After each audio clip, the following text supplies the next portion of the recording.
Good afternoon, everybody. Welcome. Happy New Year. We'll call the January 6th meeting of the Yakima School Board to order at 4 o'clock. Let's see. We offer Spanish interpretation services from Jorge with Language Connection. If you need translation assistance in person, please check with Jorge for a device. And Jorge, would you please translate this information?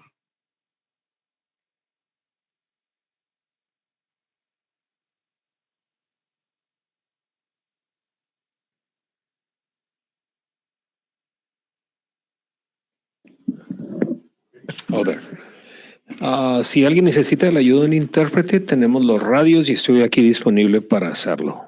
Gracias. Thank you. We provide live streaming for the meeting. The link can be found on our webpage under Board of Directors or by going directly to ysd7.org/board meetings.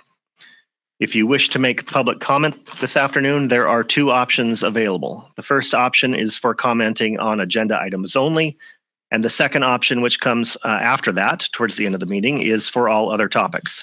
To speak tonight, you must sign two forms, the sign-in form and the guidelines form. And if you are interested in watching past meetings, you can find them on our webpage, YSD YouTube channel. Would you please rise and join me in the Pledge of Allegiance?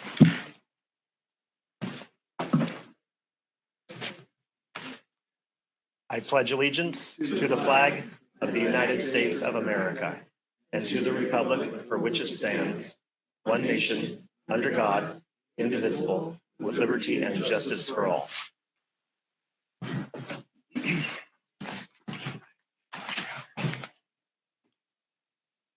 January's character word of the month is generous, demonstrating a willingness to give and share freely with others without expecting a reward.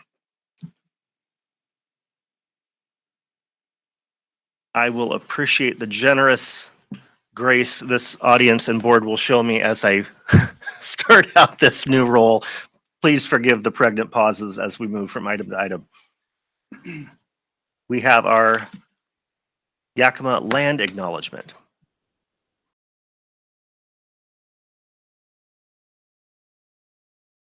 Today, the schools of the Yakima School District rest on the ancestral lands of the 14 confederated tribes and bands of the Yakima Nation. Hoy las escuelas del Distrito Escolar de Yakima descansan en las tierras ancestrales de las 14 tribus y bandas confederadas de la nación Yakima. The people of the Yakima Nation inhabited more than 12 million acres. La gente de la nación Yakima habitó más de 10 billones de acres.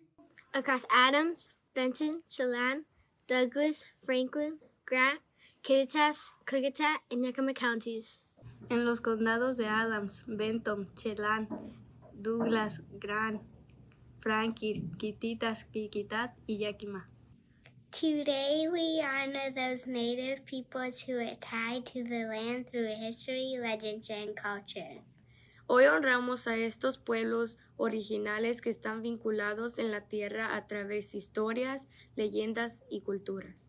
We acknowledge our descendants who live in the world today. Reconocemos a sus descendientes que viven en el mundo de hoy. We thank the caretakers of this land who have lived here and continue to live here since time immemorial. Agradezcamos a los guardianes de la tierra, quienes han vivido aquí y continúan viviendo aquí, desde tiempos inmemoriales.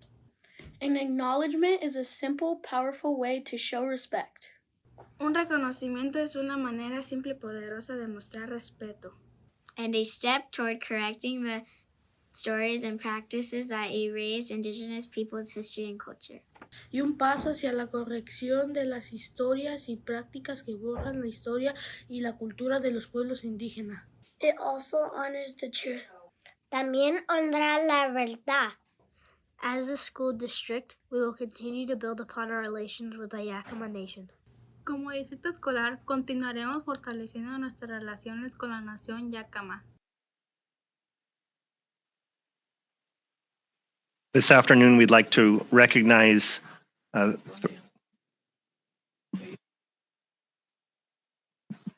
be happy to. I think that would be great. Barb, Would you please call the roll? Director Walker. Here. Director Navarro Jr. Present. Director Rice. Here. President Beckett. Here. And Vice President Villanueva is en route. Thank you, Director Rice. Appreciate that. Keeping me honest. Yeah. This afternoon, we do want to take a moment to remember the memory of 3 individuals who were important to our district: Duarte Medina Fernandez, Linda McDowell, and Guadalupe Orozco. Their obituaries are noted in board docs and are available online. Please join me in a moment of silence to honor their memories.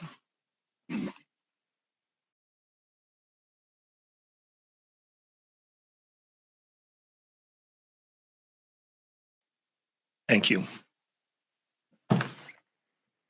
We have 2 proclamations this afternoon. I did not assign these. You did? We're ready. Oh, excellent. Then I will defer to the experts. To begin, we have school board recognition. A little bit about trumpeting ourselves, but I'm honored to read this. The State of Washington Proclamation. Whereas the mission of Washington's public school system is to ensure that all students achieve at high levels and possess the knowledge and skills to be responsible members of a democratic society and enjoy productive and satisfying lives. And whereas Washington's 1,477 locally elected school boards of directors and 9 elected educational service district boards are the core of the public education governance system in our state, serve more than 1.1 million students, have a combined annual budget of over $15 billion, and employ approximately 120,000 people. And whereas school boards play a crucial role in promoting student learning and achievement by creating a vision, establishing policies and budgets, and setting clear standards of accountability for all involved. And whereas school board directors are directly accountable to residents in their districts and regions, serving as a vital link between members of the community and their schools. And whereas school boards and educational service districts provide a passionate voice of advocacy for public schools and the welfare of school children.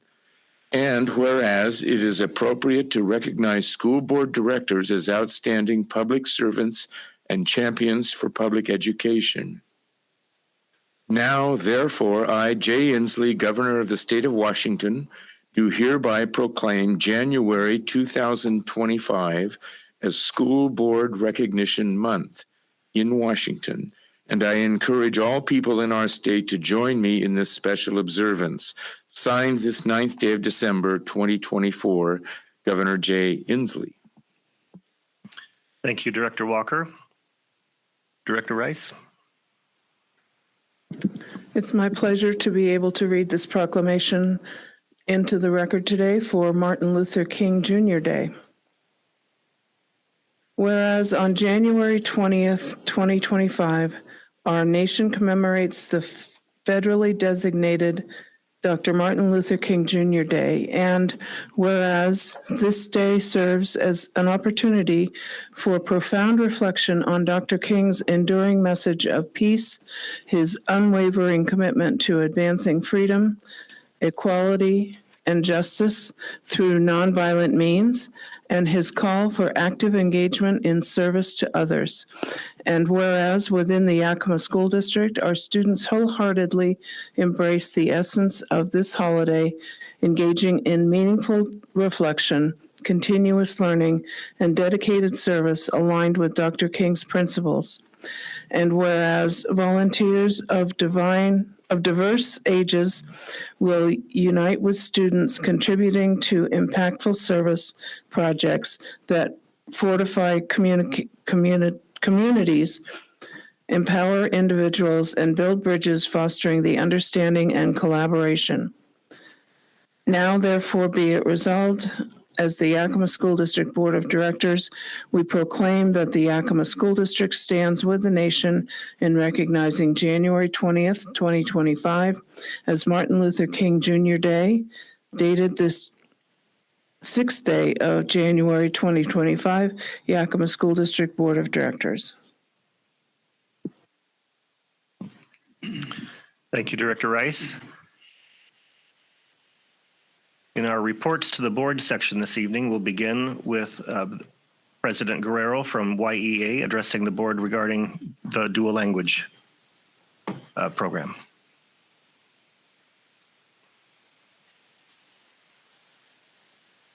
Thank you, Francis.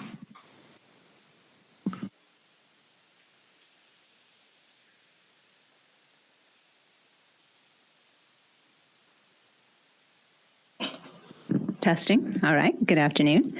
Today, I bring you experts on the dual language program. I know that you are very interested in how programs run in the district, and so I've brought the 3 women who used to be the TOSAs that basically ran that program so that you have a really solid understanding of what it entails to make it successful. I'm going to begin with Erica.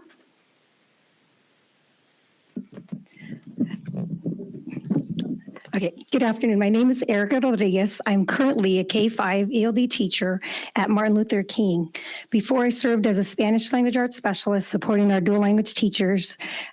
And prior to that, I was at Barge Lincoln as a K-2, I worked as a K-2 early exit teacher, and I was an instructional facilitator. I do want to give you a little bit of feedback or background on the areas that I help teachers while working on the Spanish language arts. So I provided training on the following areas: the pedagogical training on how Spanish is learned, it's, reading and writing, emphasis on the similarities and differences in the English and Spanish. For example, English is an orthographic language where Spanish is a transparent language, therefore they are taught differently. The state standard Common Core learning standards that were written to reflect that in our standards. Training on our district testing, lectura, for both our building teams, which is composed of our paraeducators, and our teachers who use it for progress monitoring. After that, I usually met with grade levels and the instructional facilitators to help with their data analysis on the Spanish instruction. Currently, we have 1 instructional facilitator that is bilingual and 2 reading interventionists that are bilingual in our 9 schools. I also helped, I met with grade levels at the building level to help with the planning for the Amplify Lectura, which is our district curriculum, or Caminos, curriculum. And we looked at whole group, how we were to deliver the routines that are different in learning to read English. And we worked on El Dictado, which is a big component for our Spanish learners. And we worked on what strategies to use for small groups. I also helped with the training of our Spanish reading curriculum, intervention reading curriculum, and that was done with our paraeducators. In the most part, that is who delivers the instruction. And through that, I also came and coached, and we provided feedback for the teachers and the paras. We did dual language. We did it as everyone in the program, the TOSAs. We did classroom observations where we provided feedback from those classroom observations. Many times we implemented coaching cycles for teachers. Sometimes those coaching cycles were through our administrators who felt that they needed some extra help. I modeled lessons. We did co-teaching, we co-planning, and one of the important parts, and I feel a lot of times is missing, is that follow through with our teachers. So we not only did the coaching and then I left, but then came back and followed through with that. We also had monthly PD after school, which is more of a collaboration where we looked at our curriculum and through our observations, there are commonalities that we were seeing that needed to be addressed. We addressed them with all teachers versus just the few teachers in the classrooms. One of the big pieces was training and intentionally planning for what we call el puente, which is our bridge. And el puente is where we make those metalinguistic connections. We compare the phonics, the morphology. We look at grammar, syntax, and how to use cognates to teach that academic vocabulary. The puente is crucial for our students in the dual language program in our classrooms. That's where we're making the connections. We take what we've learned in one language and see how we can learn the second language. It's so strong that research says if we are really not making the puente intentional in our dual language classrooms, our students are missing the biggest part of becoming dual language or becoming proficient in the language. I also, with our district team, which was comprised, well, now it would have been Jamie, Molly, and myself. We met monthly with our Amplify company and really looked at making sure that what was provided in the Amplify in the English was also provided in Caminos, because a lot of times there's that discrepancy of being provided in one language and not the second language. And I am a GLAD trainer, so we really worked in providing that GLAD in Espanol for our teachers, trying to incorporate that. I know that on the docket for this year was providing that GLAD in Espanol training that our dual language teachers have been asking for.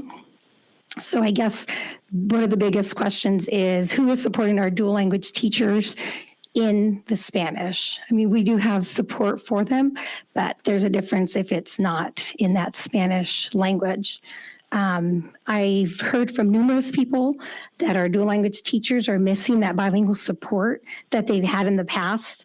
And I'm just concerned that we will not retain our teachers as we expand grade levels and add new buildings. And I guess the other question would be, are we actively recruiting bilingual and biliterate teachers? Thank you.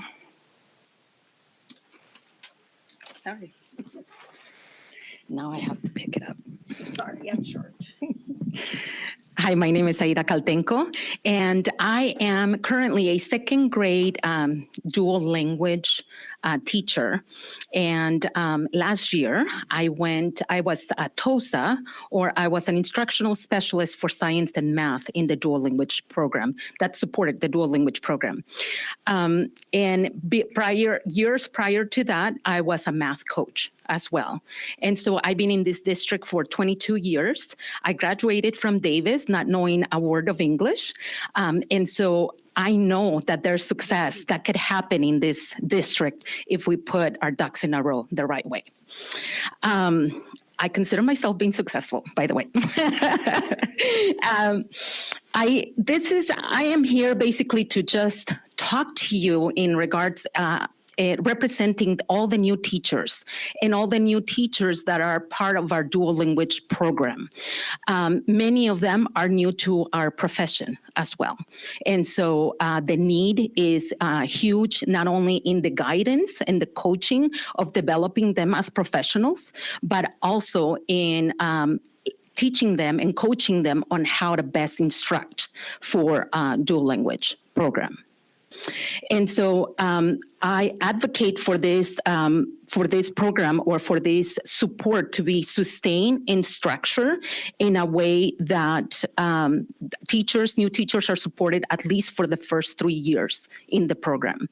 And we've noticed great success, just like Erica said, with all the support that we offer. I mainly supported the math and science, and with that success, we saw great gains on what we can make in the program. Despite no longer being in a coaching role, I continue to have many phone calls and many emails from the teachers we have already established relationships.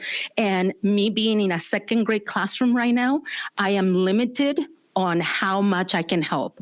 I want to help, because a lot of the times they call me because they don't know who else to call. Who is providing that support for the math K-5 right now in the district? And who is providing that support for the Spanish math in the district or science? So those are questions that keep me up sometimes at night. I answer those phone calls. I answer those emails in my own time because I feel the teachers, they need support. And it's hard for teachers to ask for help. But when they ask for help, somebody better be answering that question.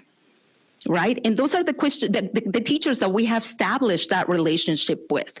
Those are not the new teachers. Those are not the first year teachers in the program. Those are not, the ones that do not know anything about dual language and the do's and don'ts and the non-negotiable in order for us to have a successful program. We have tried in the past bilingual education and dual language before, and we have not had great success. Not only to say not to look at the data that we have in math. So my question is, one of the questions I just one of the questions right before break that I got was a first grade teacher called me and say, hey, Aida, can you talk to me about number bonds? Are number bonds important in first grade? I almost had a heart attack when she said that. Of course they are. And why would you be asking that question? It's in your curriculum. That's in my inside brain, right? That's not my coaching voice. But the answer is absolutely yes, because number bonds lay the foundation for a deeper mathematical understanding as students progress through the grades. And in first grade, number bonds help students grasp that concept of part whole. And that part whole eventually transfers into algebraic understanding. And so no wonder we have a lot of high school students failing algebra because they don't have that foundation of number sense. So that was part of my role. When we developed, I was happily teaching in the classroom. I was a fifth grade classroom teacher. And when the dual language came out and they needed somebody in math that spoke Spanish, I said, sign me up, because that is my heart. I have a vision that I want to take this district. I want to help our students become the new scientist, the new the new people that have the strength and the capacity to do careers based on STEAM. And those are developing on a daily basis. And we are Yakima, and we can have that possibility. Not if we are not introducing mathematics, number sense from the beginning. And why do we have so many remedial classes in the middle school?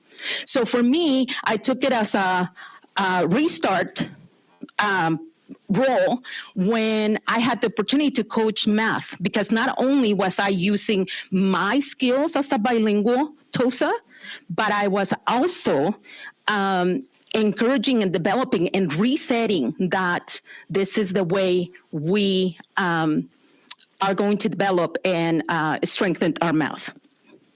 So just one more time, I want to ask you to please support and to see if you know what kind of supports we have in place that will encourage our teachers to ask for help, what supports will be next year for that dual transition as we move from third to fourth.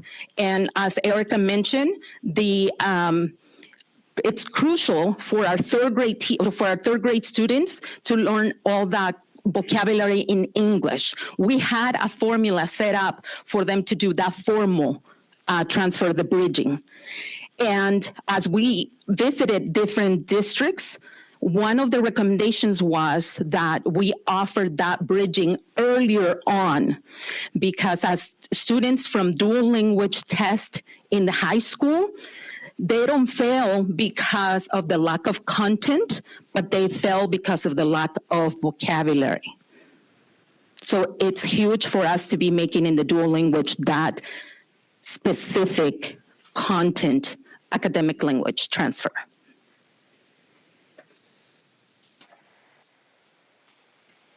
Good afternoon. My name is Blanca Manrique Vivanco. I'm currently an ELD teacher at Lewis and Clark. I have multiple certifications, and many of you know me. This is my 33rd year with the Yakima School District. I've been in different schools and different roles at district level and within the schools. To support the implementation of dual language as described in our YSD strategic plan, I was provided with some training with Dual Language of New Mexico around the guiding principles for dual language education. And they have 7 strands, and I'm going to focus on 2 today, which is instruction and staff quality and professional development. I was a lead facilitator for our Dual Language Leadership Committee, and we were responsible for program implementation for our dual language in our district. So the kind of instructional support that Aida and Erica just spoke about does not happen by accident. It is well thought out and well planned for our dual language teachers. And that's something that I would like you to take back after today's meeting. We first identify our student and teacher needs by doing learning walks. We created a calendar, a yearly calendar that included our 9 schools, and we would go and we would do learning walks across those 9 schools. We would come back with our data. We didn't carry anything to write with, Franny, okay? And so we collected our data and set high and worthwhile goals for our multilingual students and for our dual language teachers responsible for delivering the instruction. Then we implemented professional development focused around that data that we had collected, and then delivered. The important piece about this, though, about professional development that I think you need to understand is that the teachers have to go back and deliver it in 2 different languages currently, right, in Yakima, which is Spanish or English. And if our teachers have to deliver that content in Spanish, we ensured that we delivered it in the language that they were going to deliver it in. So if they had to teach reading in content, then we delivered the PD in Spanish, we delivered the PD in Spanish also, because we wanted to make sure that they have that academic vocabulary that they need to go back and teach it in the classroom. So our PD was not in English, and then the teachers have to go back and deliver it in Spanish. Absolutely not. We have the power of being bilingual and biliterate. And we have the power to provide that PD in Spanish if needed or in English if needed, not just in English. So we also, after delivering the PD, we evaluated our teacher and student learning, and we gave the teachers an opportunity to actually evaluate it themselves because they gave us some feedback through a survey. Then again, we reflected on teacher learning and through some more learning walks, and again set some high and worthwhile goals. As you can see, it's a cycle, it's cyclical, right?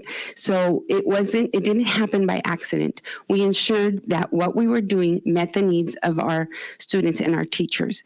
And because of this, we had something wonderful happen in Yakima, which is called La Academia, and we came up with that name. Was it me? It could have been me. It could have been the 3 of us. And La Academia is a 3 to 4 day PD that's provided at the end of the school year for our dual language teachers. We have had great success, so much that last year OSPI came to visit and spend La Academia with us. And when they saw that, they were so excited that they wanted us to be able to support them to provide it statewide. And my dream was that we were going to have it in Yakima first because we had the power to do it. We had the teachers, we had the instructional specialists to be able to pull this off. And we didn't, and I believe, Dr. Green, you have said that we have it here in Yakima. We don't have to go and pay millions of dollars to have somebody come in and tell us to do something we already know that works, right? Because we are working with our people here in Yakima. So through this, We have had over 100 participants, which is so exciting, and we offer multiple sessions for our dual language teachers. I'm going to give you a couple of just examples. Dual language guiding principles, foundations, 4 instructional spaces of biliteracy, biliteracidad, biliteracy y el puente, competencia sociocultural en el programa bidireccional de lenguaje dual, social cultural competence, the 3rd pillar. What I would like to end with is to thank you for your time, for addressing the professional development needed for our dual language teachers and to meet the needs of multilingual learners in our district.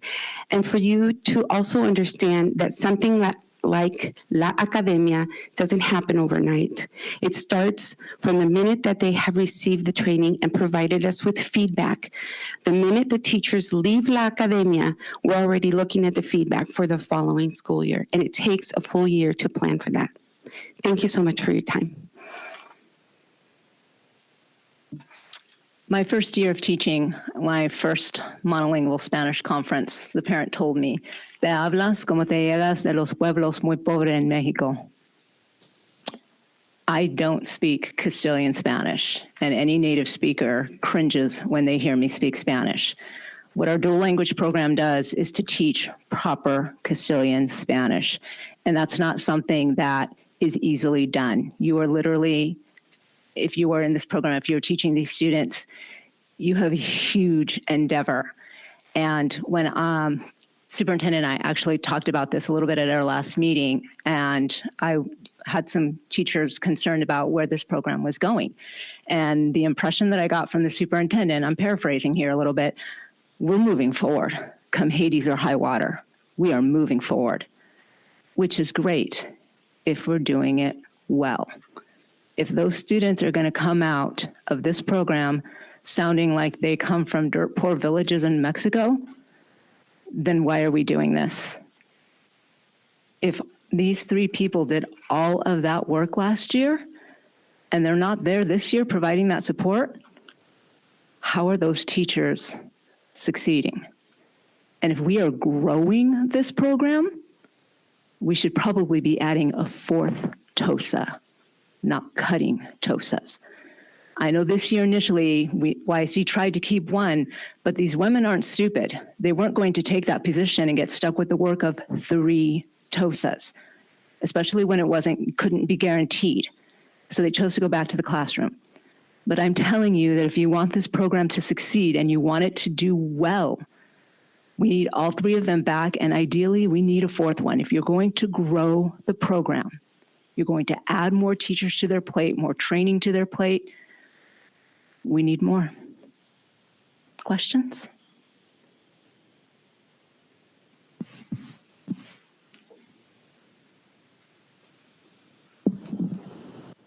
I want to thank you all for, first of all, your passion for dual language.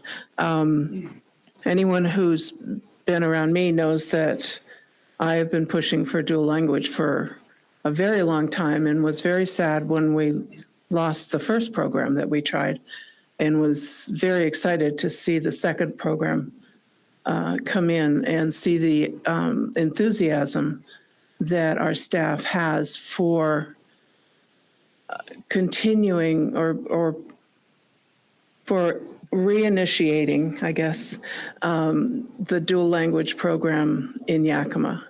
I think it's necessary, and it's only going to help our kids. As you all know, this is part of our strategic plan. So unless we do something not very smart and revisit the strategic plan and say, no, we're not going to do dual language anymore, I think the board is still committed to it. Good. But as with anything, when you're facing budget concerns, there has to be a reevaluation, and you kind of have to step back and say, okay, we're going to kind of work to get this going again. The car's kind of stalled out for a minute, but we're going to get a mechanic in here and look and see what's wrong with the car and get the car started again. My question really is, if you have teachers that are coming to you for content information, like curriculum information, with the example that we got, for number sense at grade 1, do we not have people in teaching and learning that can provide that kind of information? No, these are the ones that were responsible for providing that. They have been asked to provide another La Academia, right? So they're going to throw something together for that, but that's not the same as having coaching cycles.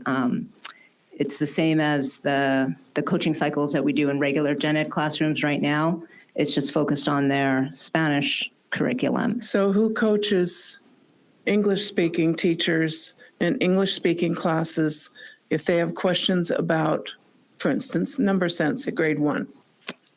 I did it last year as well. I know, but now. No, right now, there's an IF, like if you're not dual language, just a regular classroom. I think it's important to just share that the way that it's being portrayed is that there are no supports other than our maybe dual language specialists, but we have IFs in the building, instructional facilitators, so those do exist in those positions. We have a former employee that's subcontracting with us, Buddy, who provides IFs with trainings around some of the topics that she's mentioning. It's important to kind of think about what you were talking about. It doesn't mean we stop doing what we're doing, but we have to re-examine, build the capacity within the people that we have. We had 3 specialists last year. We have 1. So there have been times where we've had one executive director over teaching and learning, and now, we have more because we have absorbing responsibilities in other areas beyond just the support of principal and instructional leadership. So it will take some time, but we're not giving up, certainly, on part of the strategic plan moving forward. And we do have a remaining specialist in that role, and we'll see where we can go next year with that. So the last piece of advice, I know that we have these 3 ladies that were in that specialist role last year and could have returned to that one position, but the statement was made that they were not stupid and didn't want to do that. We have people that remained to support in that program, and they're not stupid, and they're providing that support. So we're proud that we have one individual in there. There are districts that don't have anybody. So we're talking about unfunded positions, and we're talking about a crisis in the state that is resonating quite in an extreme manner. But I'm certainly excited about the passion, and I've never said Hades or high water, but I am committed I am committed to dual language. I'm very proud that we have that here in our district, and we've seen great outcomes in part because of the people that we have here, but in large part also because of the people that we have in the classrooms that also are able to collaborate in that team approach around our PLC concepts. So we do have PLCs that we're going to be talking about and delving into in our board retreat next week. And I think that's an added layer of support that's missing that we haven't spoken about today.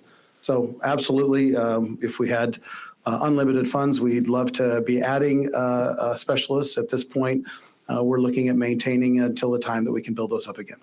Thank you for being able to do the mind meld and help me get to what my real question was. Thank you, ladies, for your time this afternoon. And I really appreciate everything that you've done to help our students that are in the dual language program and are bilingual, or as they work toward becoming bilingual and bicultural and biliterate. So thank you very much. I'll echo Director Rice and say thank you again for not only the information, but for your service to our district. At this point, we'll introduce Principal Stephanie Casillas, our hostess this afternoon here at McClure Elementary. Stephanie, the floor is yours. Yes, thank you so much. Good afternoon and welcome to McClure. We're really excited to have you. And I know the remaining slides were shared with you ahead of time. So I'm just going to touch on a few slides that may need a little explanation and kind of lead into how we make our plans to improve instruction for the school year. So one of the biggest things for McClure is, and I've heard this and I even heard Norm say it in the board document that he was reading, is making sure that we have a high level of instruction for all students and really looking at what that means. And dual language is definitely part of that. You will see in some of my slides that there is a mention of MLL and students with, which is multilingual learners, and students with disabilities. And we have been asked from OSPI as our school improvement process to focus on those. So if you do see those called out in some of your slides, please feel free to ask me about that. So we are also really looking, as you know, this environment right now is really trying to keep our kids safe and make sure that they feel welcome and available to learn. So that has looked many different ways. So the one thing that I wanted to share with you that you may not be aware of is all kindergartners get tested on 6 different categories when they come into the school system. And what that tells us is what is their readiness level. And so that is not always well known that that's what that assessment is for. It's, you may hear the term WA kids around the district. So that is the assessment that the kindergarten teachers give to all of our incoming kindergarten students to kind of as their pre-assessment of where are they and how ready are they to learn. So I have on this slide, and I know, again, you were provided these slides, so it might be easier at a later date if you want to look at these. Washington is on the top and McClure is on the bottom. You will notice that in 2020 and 2021 is missing. That was our year of COVID. All of this information is also information that can be found on OSPI, so it's open to the public. So I really wanted to just make sure that if you guys had any questions and or asked about it, that you might be able to explain it a little bit. That is a very common question, is why is there a year of gap? And so that was the year that we had COVID. You will see that this is very interesting as far as when we make our plans for improvement and moving forward in instruction about the percentage of students. So this is the percentage of students who are kindergarten ready. So what that means is in all 6 of those areas, so for 23-24, 40% of our students came to us ready at a kindergarten level. If you look at that information, you can, on OSPI, and I'd be happy to help you guys, you can narrow that down to different subcategories if you would be interested. So it gives us a good idea of every year what is coming to us, especially as a first year, you know, as we go into first grade and further grade levels, we have previous data. So this is a good starting point on where we need to provide instruction. The other big assessment that I'm sure you hear about a lot is the SBA, and that's the Smarter Balanced Assessment. And what that is all kids in 3rd through 5th grade take this assessment. So I wanted to just compare for you the difference between McClure and Washington State. And at McClure, in the next few slides, we'll talk about what we're doing about that to better improve our instruction. And some of that comes back to that kindergarten readiness. What can we build as that foundation in kindergarten and first grade in those early years so that when they do come to these standards and test, that they're ready to be more successful in those. So again, these are available on OSPI. The other thing I wanted to point out to you is that science is only taken in 5th grade for elementary school. So that is why you only have 1 percentage for McClure and Washington State. So out of all this, we have created some school improvement goals, and we have 3 categories. And it's perfect that Omar is going to come speak about attendance, because we also have an attendance goal to move from 91% monthly to 95% by next year. So we'll talk about a little bit of those supports that we're doing to help kids want to come to school. Our reading goal is broken into a bigger goal for our school, which we are, our goal is to reach for 80% of our students meeting composite score. And another acronym you might hear is DIBBLS, and that is our reading assessment that all students take K through 5. So it gives us 3 times a year a good bigger picture of what they're needing. And it's composite is the compilation of a whole bunch of sub-skills. So similar to the kindergarten readiness, when I talked about the different sub-skills and categories that they test kindergartners in, we also do that according to research on what skills do they need to be successful reader. And so we are shooting for 80% of our students to meet composite, and that's a big formula that, research companies like to make those formulas. Then our math, we decided that as well. And this is where you will see that we have purposely called out our MLL and our students with disability. And we do that because those are the categories for McClure that we were not sufficient in showing growth. And so those are identified by OSPI and our school improvement process. So by calling them out individually, it brings us accountable to making sure that we're also tracking them and seeing how those students are doing through all those assessments and areas that I shared with you. So we are hoping that 80% of students will meet fluency standard. So for very similar to what Aida and the ladies talked about with number bonds, a very big foundation is with fluency for kids, and that is a Washington State standard that goes through K-5. And so our grade levels have focused on their individual fluency standard so that they can monitor that through their assessments to ensure that they're being successful and then plan their instruction.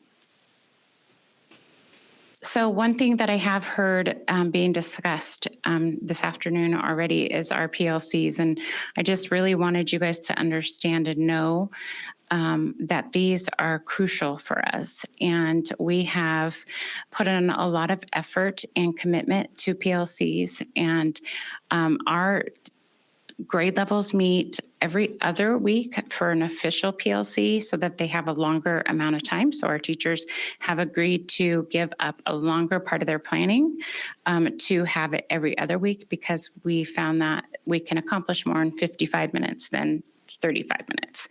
And so, but the 4 questions are really talking about what do they know? What do we want them to know? And what are we going to do about it? And so most schools have done a really good job at figuring out what do they know?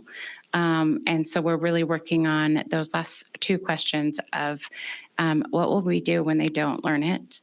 And what will we do if they do learn it? Because on both ends, we need to be providing support. So I just wanted to really push that with you guys so you understood how important that was to us. We are spending our early release Mondays and early release Wednesdays on providing professional development and working with our grade levels on introducing or improving our skill of knowing how to communicate with each other and how to utilize the data that we have. And then we also, I know I heard the ladies talk about the instructional facilitator, and we also have our instructional facilitator and our reading interventionists that play a big role in that too, because without that time, then they wouldn't be able to meet with those grade levels to be able to plan different interventions when we do have the opportunity to pull them out. So this is just a list of a lot of things I just talked about, but I really want you to see and be able to see in your slides that the different things that when we look at the data and figure out what are we going to do now. And so what we do is we create action plans for all of our school improvement goals. So for our reading, our math, and our attendance. And we talk as a school and decide how are we going to make this better.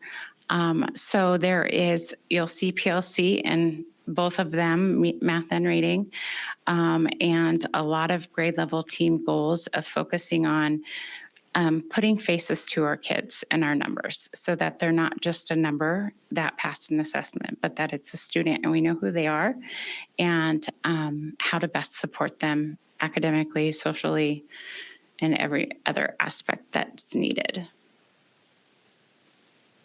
So I know we're going to let you guys have some time for questions. I am not planned at all going to show you guys a dual language classroom, so that'll be perfect timing, and a kindergarten classroom, just because, again, if we don't have that foundation in place with our littlest kids, then it's going to continue to be a struggle for them.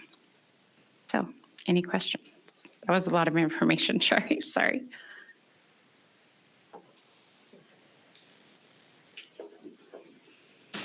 Hi, Ms. Casillas, thank you so much for your presentation. I appreciate all the time it takes to pull together that kind of data.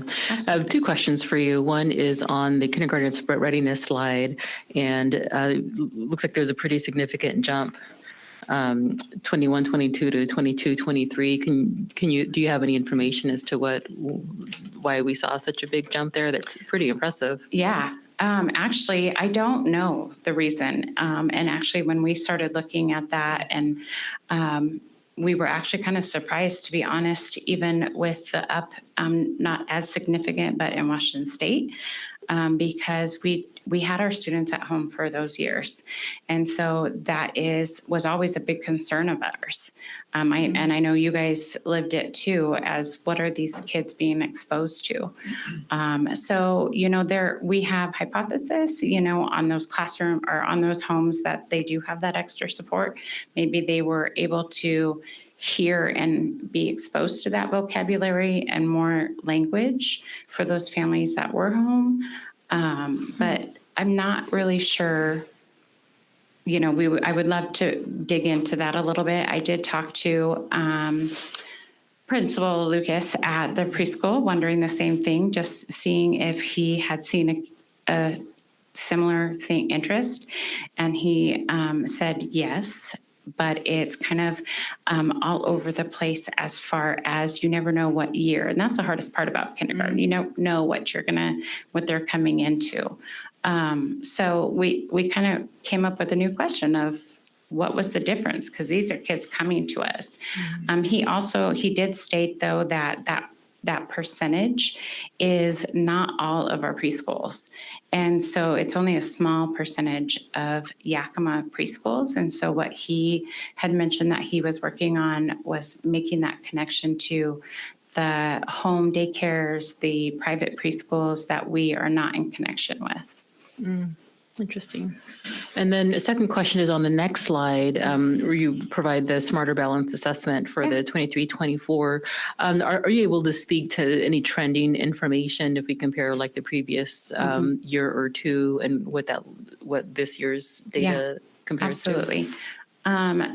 We have had, again, a lot of discussion about how our kids came out of COVID. And so it is, I think every year, a big, we sit there and think, okay, what year were they in during COVID? You can really see our kids who had kindergarten online. They definitely have more gaps than what, as they move up throughout their grade levels.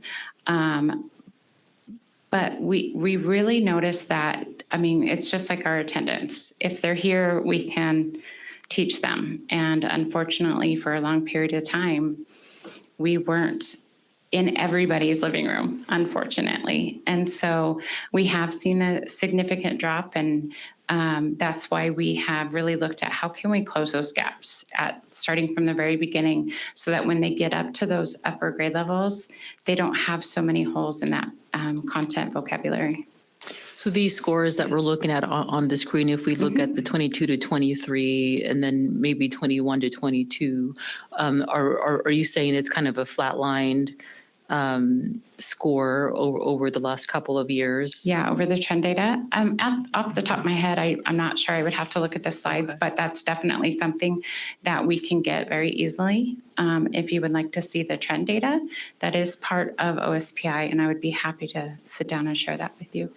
and look at that. Yeah, generally helpful for us Yeah. to see the trend data, to see how the individual school and district at a whole Yeah, really is progressing. absolutely. So helpful to see that. Absolutely. Thank you. And it's different every year. So that's, Sure. then you can, the nice thing about the trend data is, so our fifth graders here for 23, 24, we can go back multiple years and say, okay, when they were in third grade and they first started taking this assessment, how did they do? What did we do that worked or didn't work?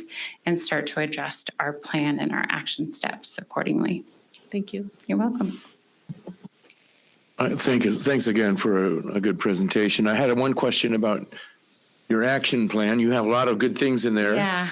One question that popped into my mind, though, and especially when you talk about maintaining that progress, is do your PLCs ever meet in cross-grade teams so that you're looking at, what are our kids coming into third grade with that they're missing, so that there's a little more coordination vertically as well as within the team?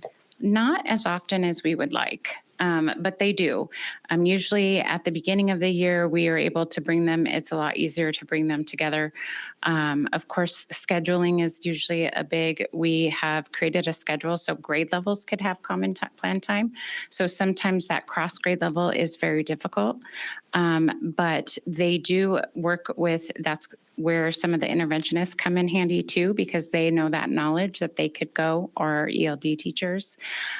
We have actually discussed a lot of needing that with our dual language program and understanding. So we will be starting third grade next year. And so really understanding where those kids have come up through the grade levels and what kind of cross grade level PLCs they can have, but definitely not as much as we'd like it.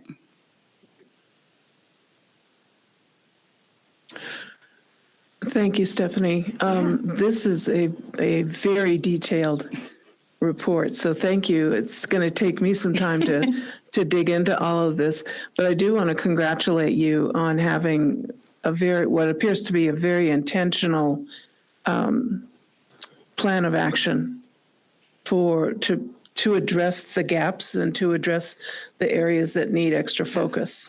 And it's definitely a work in progress. Like we ask our teachers to do, is making sure that we adjust as needed and how things are going. So of course, in elementary education, this month is also a very tight assessment month. So we will be assessing kids and adjusting those plans of action too, to see how are we doing.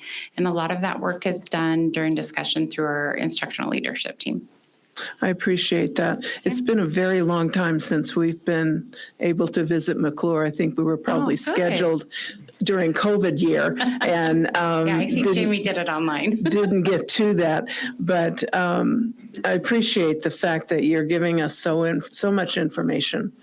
Absolutely, and by far, if you need any, want me to sit down, I can do a Google Meet and walk you through the slides as well for any of you. Or you're more than welcome to come. It's always more fun to see the kids live. Yeah. So, thank you very much, Stephanie. Yeah. Okay, so I have a question. Oh, sorry, go ahead. As well. Yes, I Raymond. just want to thank you for your leadership as well. I really appreciate your plan of action. I enjoy reading those things, believe it or not. I also appreciate the that you brought up the early or the kindergarten. Yeah. And I can just imagine that it makes it arduous in terms of providing, getting them up to where they need to be, right? And so I could just imagine how tough that would be, that work. And it looks like you're doing a lot of work and a lot of effort and into that plan of action. And so it makes me wonder, how far behind are they now? I know that years ago it was 2 to 3 grades behind, or 1.5, I think, on average. I wonder what that is currently. And actually we can see when you go to OSPI, and again, I would be happy to walk you through, you can actually click on each one of these dots and it'll tell you, there's actually a color code that tells you what percentage are testing it at a 2-year-old, what percentage is testing at a 3-year-old, a 4-year-old, and a 5-year-old. So that is information that we can easily get. And it tells us information like that. So, when I was talking to Principal Lucas, it was really interesting to get that perspective of the kids he's seeing coming in through our program here in Yakima, and also the kids who we're not reaching as well. You know, I mean, we see, like Graciela said, we see a huge jump, but that's still 40%. So 60% of our kids in Yakima are still somewhere, right? And they're still struggling, that we need to try to make that connection for them and those families. So I can imagine somebody who's behind a grade or maybe 0.5 grades behind, that it'd be doable, right? But if somebody's 2 grades behind, 3 grades, or how much more does that make it difficult for teachers and for administrators and so forth? So absolutely, it just makes me wonder. It just highlights for me in my mind that I'm trying to make the connection with our current test scores. Yeah, and probably being a driver of that, you know, the results we're having. So my last question is, what are some family level support, perhaps intervention that the families? Yeah, we actually are very lucky to have a home liaison now. We haven't always had one. So the last couple of years has been a huge plus, because she is also bilingual. I know one of the slides in there shows our demographics, but with over 70% of our families speaking Spanish, you know, they may feel that disconnect. So really having her and the experience, she's been in that role at other districts. So being able to bring her in with and be able to reach out to families that are either not sending their kids, or they're not knowing how to help their students. Even in our dual language, we also have to remember our dual language parents, if they're English speaking at home, they also don't know how to help their children. So really trying to make sure that our kindergarten teachers have that connection with them. And then also when they see a need for additional support, reaching out and figuring out what it is. So she does a really good job at, if somebody goes and says, hey, I haven't seen this person in a while, or they're really struggling, could you reach out? We also have an amazing BSET team, which is a team of our interventionist, myself, our behavior specialists, where teachers can bring students that they're concerned about, and we can brainstorm different ideas. And sometimes that leads also to a lot of discussion of what is their support at home, and is that something that they don't have that we need to provide. And so just really keeping those lines of communication open from the staff, and having somebody to make those connections when they're needed. So one last thing. So you don't have to answer this. So do you believe that, maybe not believe, so I'm thinking that in terms of family-based support, I think it might be more difficult to address parent expectations and the home environment. Absolutely. And that's kind of beyond our control, right? Beyond the control of teachers and schools and so forth, which, however, that plays a big role in how well our students are doing. So I think that's the it issue. Is. And actually, when we bring parents to those meetings, you know, if we've felt like, okay, it's time to bring a parent in, we actually mention to parents a lot that it's sometimes more harm than good when you're pushing a student. They just got 6.5 hours of school, and then they go home, and the parents are so concerned and worried that they're like, sit down for an hour and do all this work. And we tell parents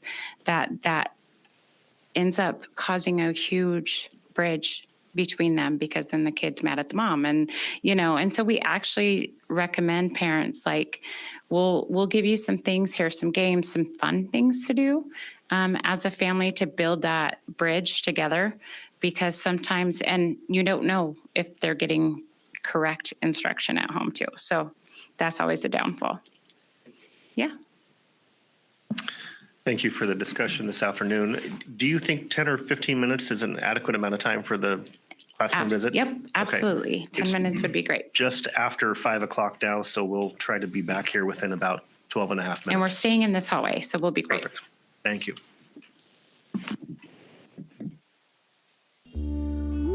So this whole hallway is kindergarten. Our 3 English kindergarten rooms are right here, and the 2 Spanish dual language kindergartner, and our autism room. So this is our English classroom. And so I really just wanted you guys to look around.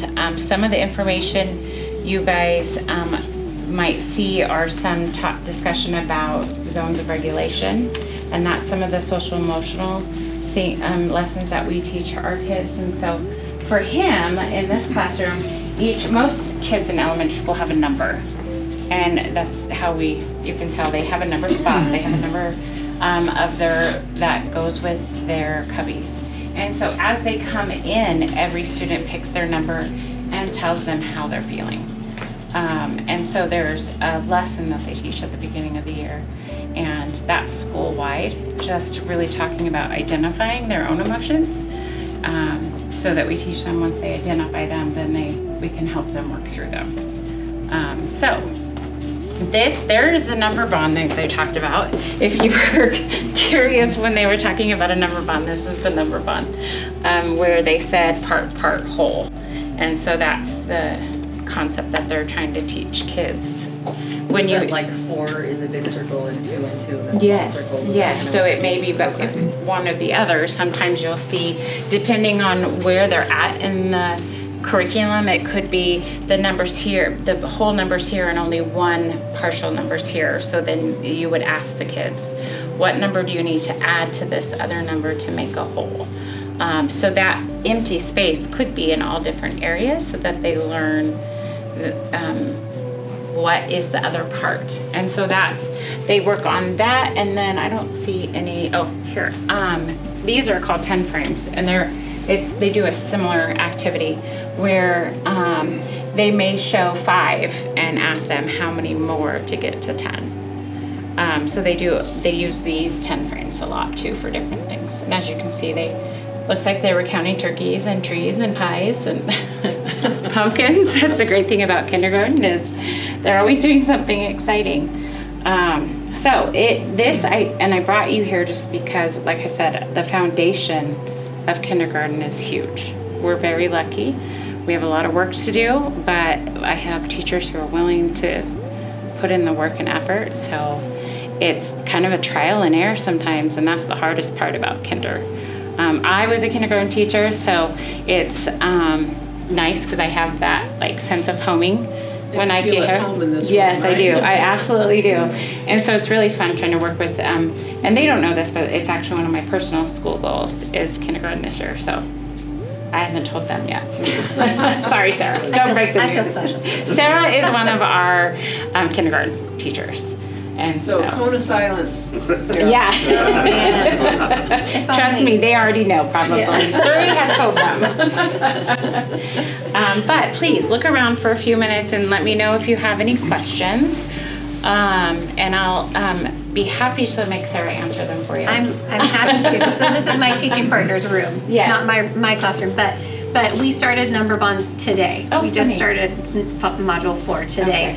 And we had hula hoops on the floor, so that the kids get up and they are the 2 ducks and the 1 frog and how many animals in the pond. They get to do the story problem physically. So we just started that today. That probably helps some of the Absolutely. Wiggler kids that can't sit very long. Feel free to take some of the wiggle seats down and try those. I was going to ask about the stools. Yeah. And actually, he got a grant for these as well. Yeah, he did. He got I think it was through Yakima School Foundation. Oh, there's literally wiggle seats. Yes. Oh, okay. They're good for your core. Yep. I was going to say. He's coming out. He has a few regular chairs, and he did have, there's bands you can put around the bottom of them, and the kids can bounce their feet on them. If it's just a kid that needs motion. We actually moved our autism rooms into the building about 4 years ago, and it's been the best thing. Where were they before? They were out in the portables. And so we had a couple runners, and a student who had some severe medical needs. And, so I was getting very good at running with the AED machine, and It's been wonderful. We have Super amazing wonderful. staff It's- in kindergarten. We have K2 and a 3-5 classroom, and they're welcomed into all of their kindergarten classrooms. And actually, I'll have to share a picture with you because I was trying to get it on the slide deck for you guys and it wouldn't picture, but during our Christmas program, one of our autism students was standing right up top at their music program, and it was absolutely amazing. And the picture I caught him was looking at like kind of a mischievous, which if you knew him, that would be. It fits. Yes. But so our K1-2 students in the autism classroom join either kindergarten or first grade, depending, for specialist.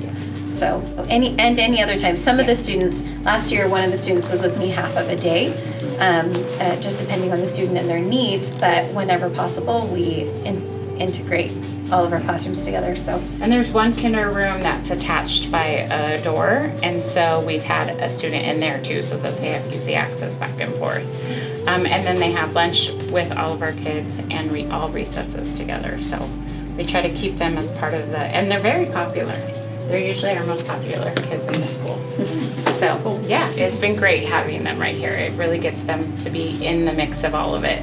And they learn that kind of chaos, right? Because when we talked about that family connection of, that's one of the hardest things is that the parents have to take their children to a store where it's not quiet. So if we're providing this absolutely silent environment for them, then they're not being that ready for the community and really being able to do what all other kids are doing and families. So that's a huge part too. This is our autism room, but you can also sit on the swing. Oh, the swing. That's fun.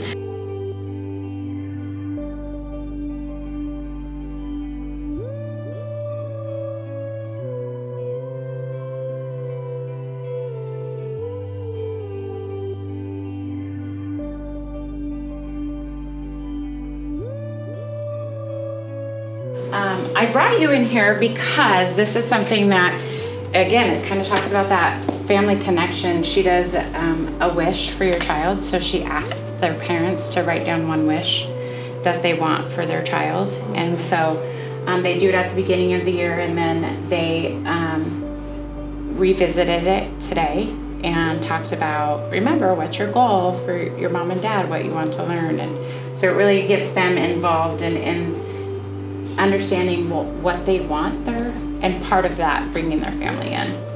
So that's super exciting. And then you'll see when you heard, can't remember if it was Aida or Blanca or Erica, but she was talking about GLAD strategies. So that's a lot of them are like TPR, so that's total physical response. So a lot of the movement or a lot of visuals.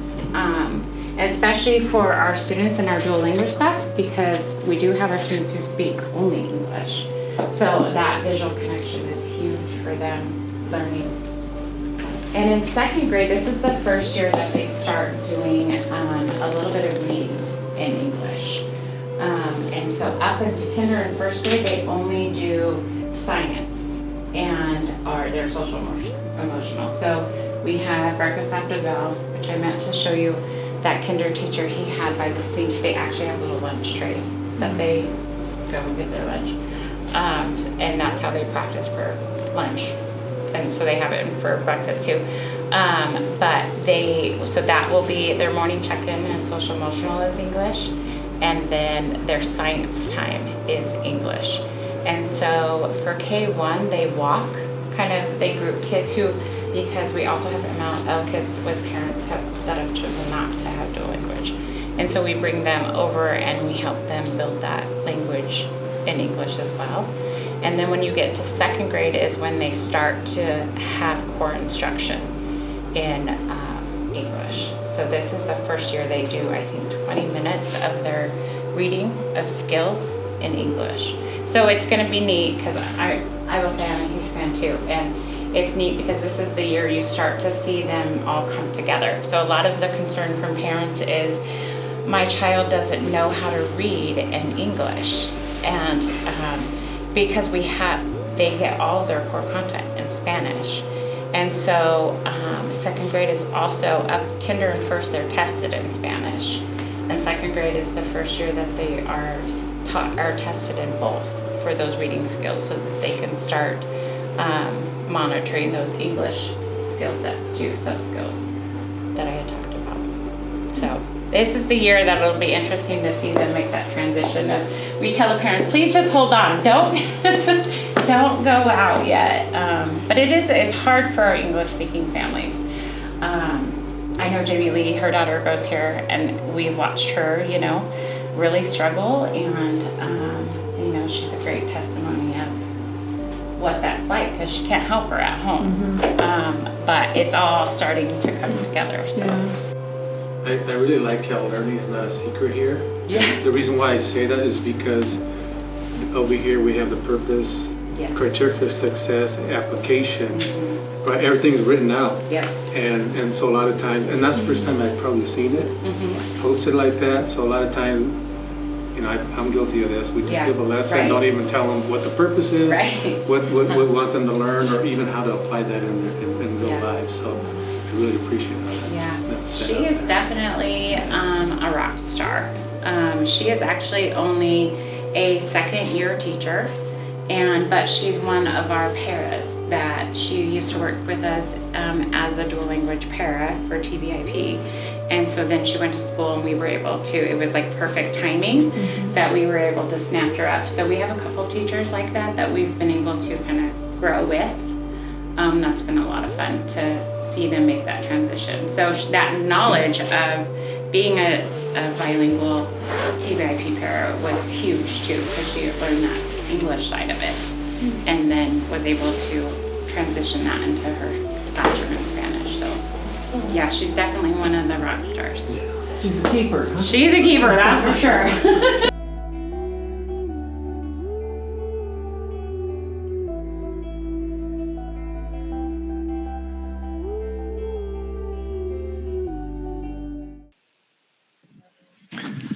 Okay, welcome back, everybody. Again, thank you, Principal Casillas, for the tour and for hosting us this afternoon. At this point, we turn it over to Omar Santoy for our attendance report. All right, thank you, President Beckett, members of the board, Superintendent Green, cabinet members. My name is Omar Santoy. I'm the Executive Director of Student Services here with the Yakima School District. And today I'm going to be providing you a brief attendance report. It's kind of more of an update, as we spent some time last year kind of wading in the attendance waters. And I'm really excited that to be able to kind of bring to the board some data that shows some progress. And so this is going to be kind of our second year of some progress. And so before I get started, I want to just acknowledge some folks who are doing some great work, starting with our kids. Our students have made great efforts to increase their attendance, and we're seeing that in our data. Our families have been very responsive. They've also been placing some focus on increasing attendance and helping us, along the way. Our teachers and staff. Our teachers are doing a great job supporting students and supporting our students with their attendance. And Superintendent Green, you've been sending out, data and putting data in front of our leaders. Our principals have done a wonderful job of kind of keeping attendance as a centerpiece to many discussions within their building and their building plans, as Principal Casillas shared earlier. And then especially our Student Services Department that oversees attendance across the district, led by Erin Thomas and her sidekick, Sean Rominsky. They're doing a wonderful job just working with buildings and providing great leadership across the district. I'm going to be sharing some data with you, with the board. I just want to remind the board, so some of our conversations last year were around measurement. And so, we're all looking at it at attendance, but as we discovered last year and as we kind of dug deeper, there's different measurements when we're all measuring the same thing of attendance. And so there's kind of different rulers that apply. And so The second slide, I'm not going to present it up here, but in the presentation that's provided to the board on the second slide, you will have the 3 measurements from the data points that I will be going over. And to just give you guys a quick reminder, the 3 are how we measure our strategic plan goal, and that is students that are enrolled beginning of the year to the end of the year, 180 days. Of those students, or of those students, how many attended at least 171 days? Okay, that's the way that is calculated. OSPI has their own logic, and we went through this. So they have their own logic for measuring what's called regular attendance, and essentially what that is 90% of students, or 90% attendance rate for students. And the way that they, no, it's not this one. Yeah, thank you. Students who attend in our district 90 consecutive days or more, do they attend at least 90% of the days in which they are enrolled? And so the funny thing is, when we talked about the discrepancy with OSPI's data and the data that we produce from Skyward, a lot of that has to do with how we define an absence.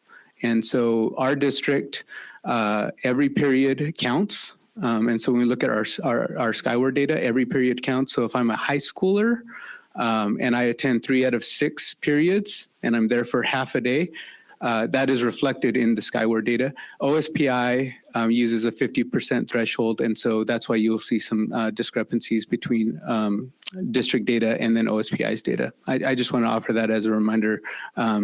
We went through that last year.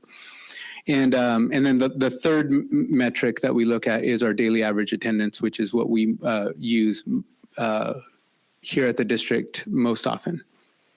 So jumping into the data, our community commitment, and this is for goal number 2 of our strategic plan, is at least 19 out of every 20 students, 95%, will attend at least 171 days out of 180 days of the school year. Our baseline for that in 2019, again, was 10 out of every 20 students at 50%. Last year when I reported the 23 benchmark, and you can see that at the bottom of the slide. 7 out of every 20 students met that criteria.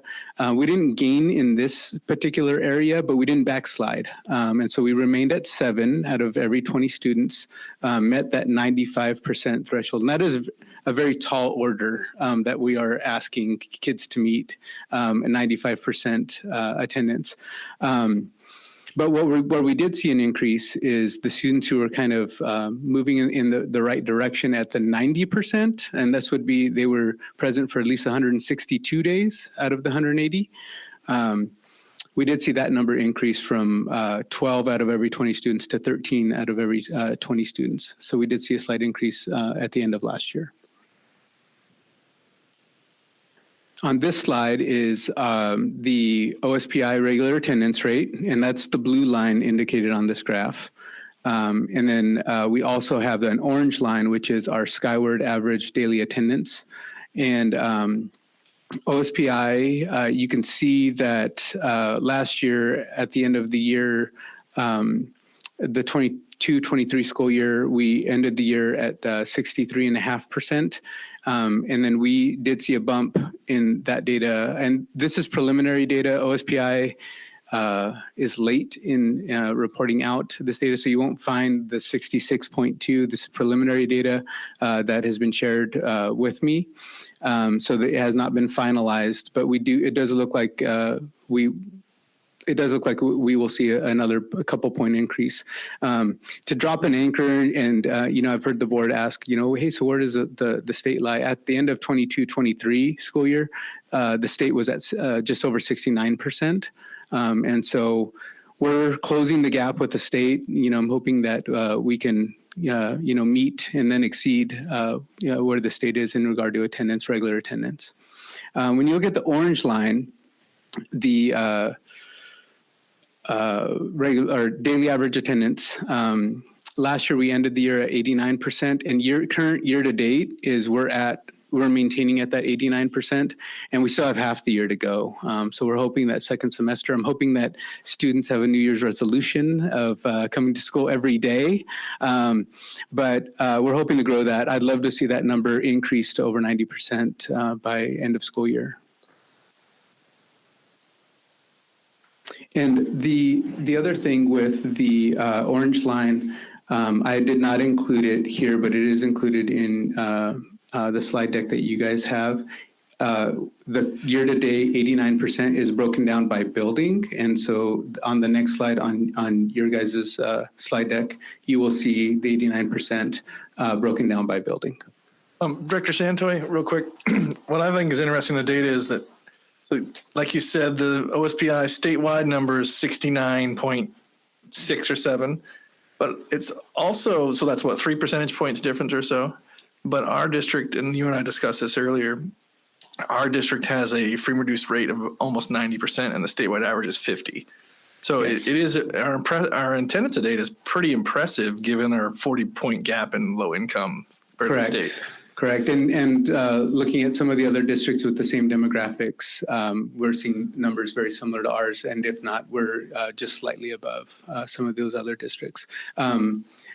And when you look at some of the subpopulations, I wasn't going to go to this level, kind of granular level, but the students that are experiencing struggles with attending every day are, students where we have high numbers, like our McKinney-Vento students, our homeless students, students with disabilities,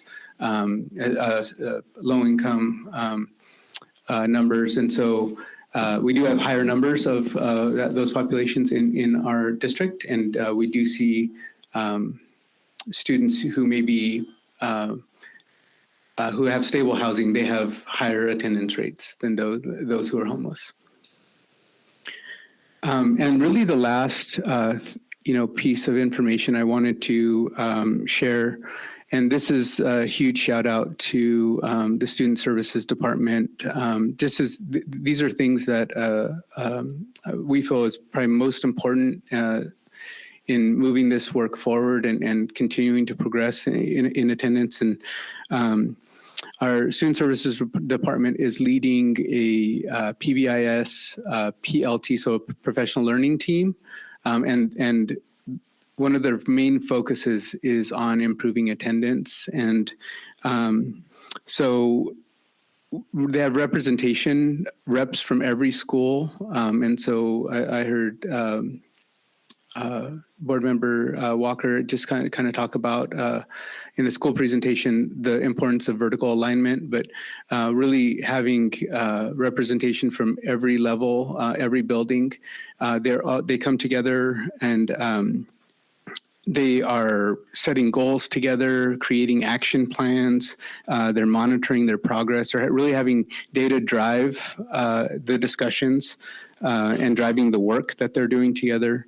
One of the core features that is evident in that group is just transparent communication regarding the data. And we want that to start at the classroom level, right? And then and those same transparent conversations regarding what's happening and the data being at the building level, the whole building is having that same conversation. And then we as a district at the district level will have those same transparent conversations, and we can share that with our cabinet. And that's the same transparent information that is brought to the school board here. And so we can all look at data and we can all collaborate around attendance and improving attendance for our district. And then just the opportunity for the school teams to collaborate with one another. So then great ideas and experiences, expertise is shared. And so if things are really happening in one building and we're seeing great data associated with those things, they're not living on an island disconnected from other buildings, but that a lot of those practices can be shared amongst the other buildings and that work can be replicated. And like I said, this has been amazing work that Student Services has started, and our buildings are doing a wonderful job. We're seeing data move in the right direction. I know that the board has kind of not wanting to see kind of that heartbeat effect. And so I'm really excited that we just have at least 2 years now that I've been able to stand before you, and we've been able to see increase for the last 2 years. So with that, I would just entertain any questions or comments. Omar, I do have a question. Has the district done any research as to, we have data, right? The percentage or number of absences by school, by grade, and so forth, but has there any research has been conducted to determine the why? And so, and we heard a comment here that low income, there's a relationship between low income and low attendance. Why? Is that in fact a correlation? Do we know for sure? If it is, what's the reason for that, right? And what can we do about that? Yeah. And then what are we doing if we know that low income is a variable for low attendance? So. Yeah.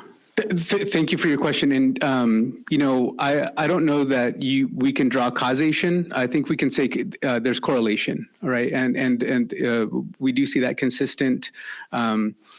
And what can we do about, you know, this is continue to educate, leverage our community partners. We can't do this alone. I mean, like our strategic plan really calls out, we cannot do this alone. We need to be partnering with our families. We need to be partnering with our childcare facilities. We need to be educating constantly and working with not just, you know, kind of inviting people to the table and then them just being kind of consumers, but really contributing to conversations about how do we solve this? And it's not, I would say that this is not specific to the Yakima community. Across the state and across the nation, we see the same trends, you know, with this data. But I think continuing to lean into our community partners, you know, our leverage the relationships that we have with our churches, with our businesses, to make, you know, attendance something that is important. I think we can all remember perfect attendance was always preached. Like every day, you know, if you don't have a temperature, you need to be in school.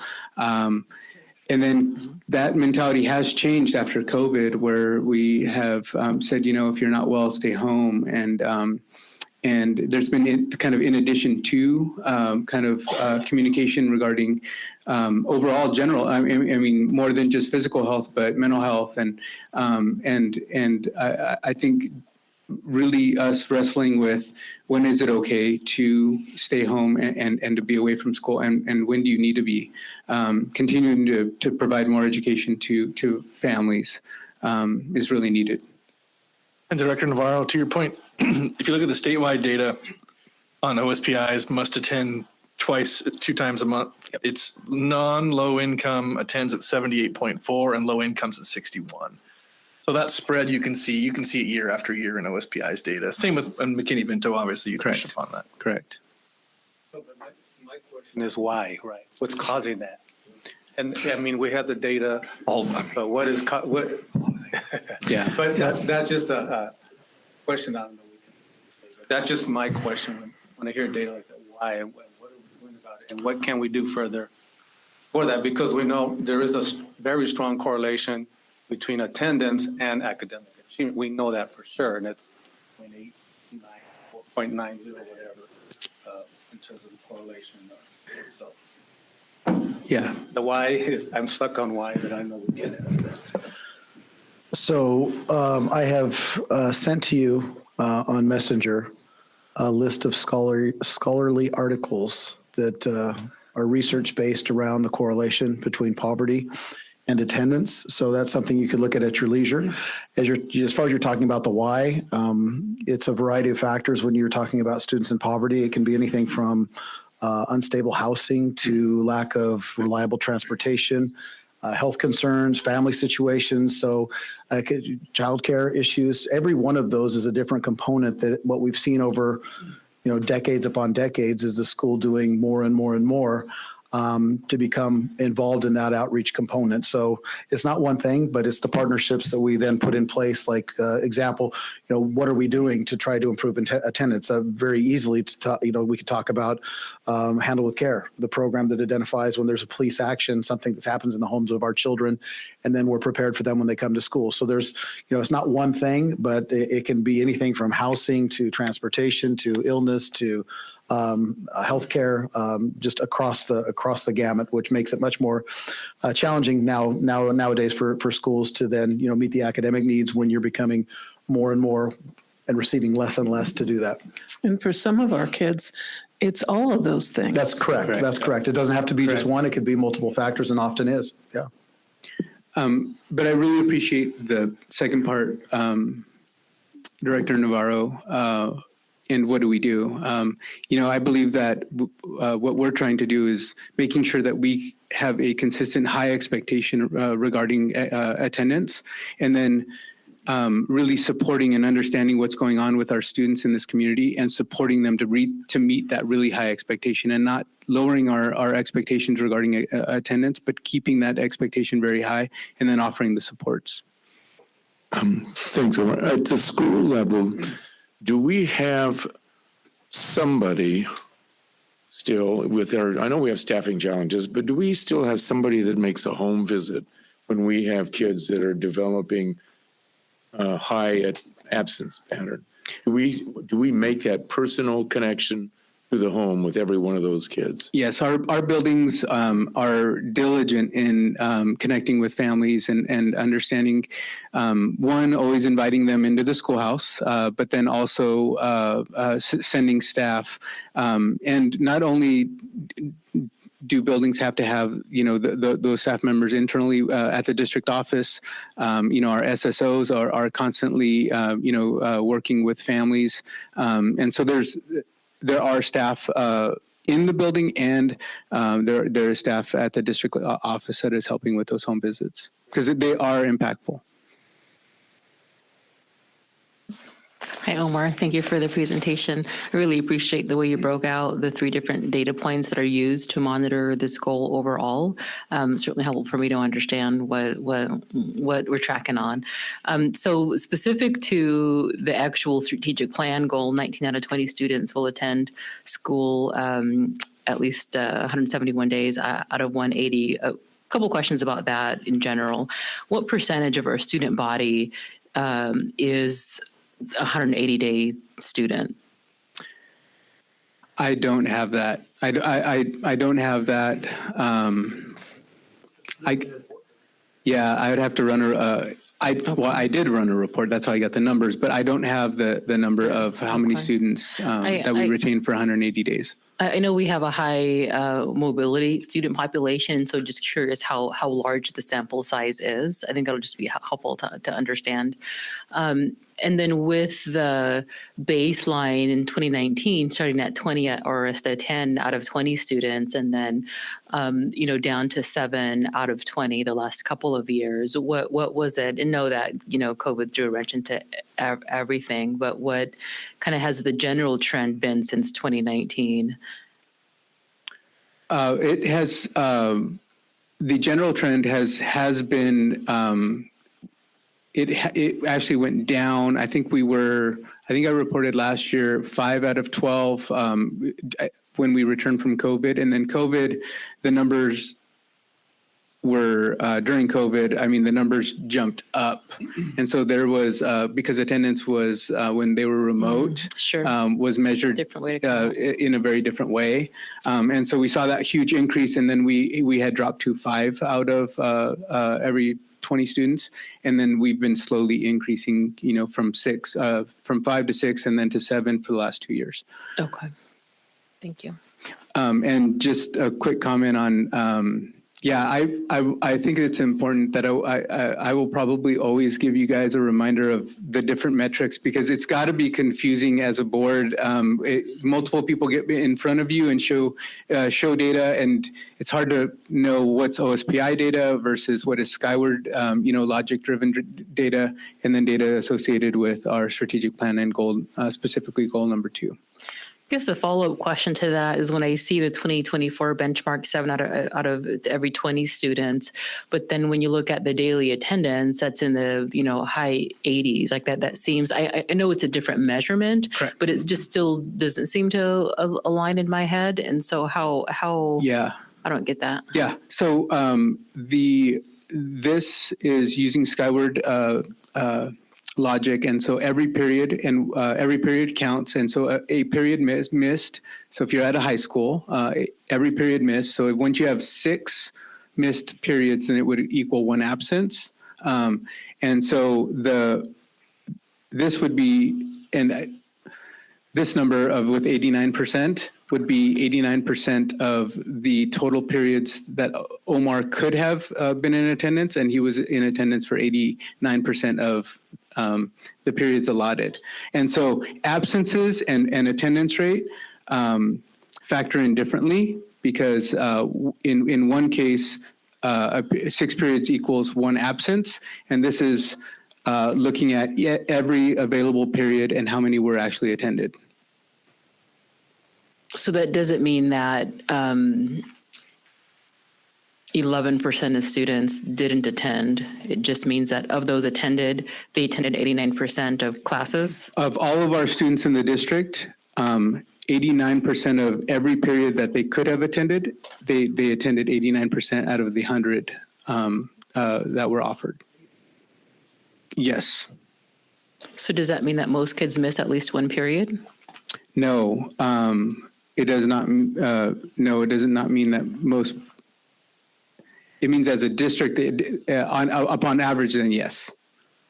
So, yeah. Yes. Isn't elementary attendance is taken twice at It's twice, yeah. So it gets pretty convoluted. And then secondary attendance is by period. And so OSPI's rule is once it's 50% or more. So you could technically be gone for sports for a half day and you'd count. Right, but no, just the Skyward. Like I'm not talking about the That's by OSPI. period. And the other ones, states half or nothing counts as an absence. Okay. So 89% of enrolled students attend classes every day. No, it's of all of the students in our district, out of 100% of the periods they could have attended, they attended 89% of those. Okay. There's a lot of math in there. Yeah. Right. Okay. But so here's why this number is important. Here's why this number is important. This number is important. We believe, and I believe this, is that if we see daily average attendance rate go up, we believe that all the other metrics will go up. So if kids are in class, every period that they have an opportunity to be in class more often, we will see attendance increase. Like it's kind of making the water rise, all ships will rise. And that's the logic that I'm moving forward with, leading in this area is, this is the closest metric to actual seat time in our district. And so the OSPI, all these other metrics and logics can just kind of wipe out and not account for every student in every period. This is the closest metric to capturing every student and every opportunity that they have to learn and be in class, that we can record that. And so that's why I feel that this is the most important number that we should be following in our district. So I think if I were trying to simplify that, and correct me if I'm wrong too. So that 89% of our students, of all of our students, are here, not chronically absent. They're here enough to not be chronically absent. 11% of them then are missing 2 days on average. Or am I wrong? Yeah. Let me just, so out of every period and every student, if you were to take into account every period and every student, of those opportunities, 89% were attended. Okay. That's the best way to look at that. So it'd be like, how many periods? Like 7 periods in a day? 6? Correct. So it'd be 1 times 6 times however many students we have. Correct, And then for high school. Times up multiple times the attendance rate. Yeah, but Is that it's what we're based saying? on individual schedule. Yeah, So yeah. yes. Yeah, okay. Yeah. Marcus, to your earlier point on the math, if it was just secondary missing one period, that would be 84% because 1/6 is 16%. So that's why you get higher than. Yeah. Okay. Yeah. Thank you. Any other questions? Thank you. Thank you very much, Omar. And I agree, it's encouraging to see the stability of the Skyward data. Appreciate it very much. This takes us to our updates. Does any member of the board wish to present an update today? Director Rice. Just a reminder that the legislative session starts on Monday. And there will be lots of fun and merriment had by all. Yes. Sure.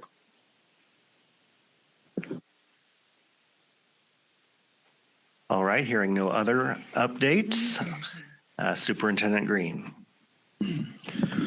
Thank you. Along those lines, the legislative conference is this weekend, so there's still time if somebody was interested in attending that. The link is provided in the public content of our agenda. In addition, I'd like to share that the MLK March will happen before our next official board meeting. That is on the 20th. It starts at noon, and the starting point is the corner of 4th and MLK Junior Boulevard, which is right on the northwest corner of our central service area with the Gisa Credit Union School District, Safeway, and then the carpet store. So if you're interested, people will start gathering around 11:30 on the 20th, and we'll march at noon, 1 o'clock at the convention center for the program. So that is, again, the 20th, and I believe our next meeting is on the 21st. And then lastly, a very short update tonight. Just want to acknowledge to you, our school board members, and actually to the public, the significant contributions of you as our board. We're entering our board recognition month. WASDA, this is actually the 30th anniversary of the recognition as it was set forth. And, you know, your commitment to our mission and leadership ensure that we maintain high standards of excellence. And so we celebrate this month and thank you for your dedication to our students and our community and your efforts because they're essential to our success and the questions and the goals that you set and approve and policy. So thank you. We'll be recognizing you throughout this month. I just want to call that out. So, and that's it. President Beckett. Thank you, Dr. Green. Item number 3, we have calendar updates and future agenda topics. There's a large list into the public comment section. Kristen, would you like to fill us in, please?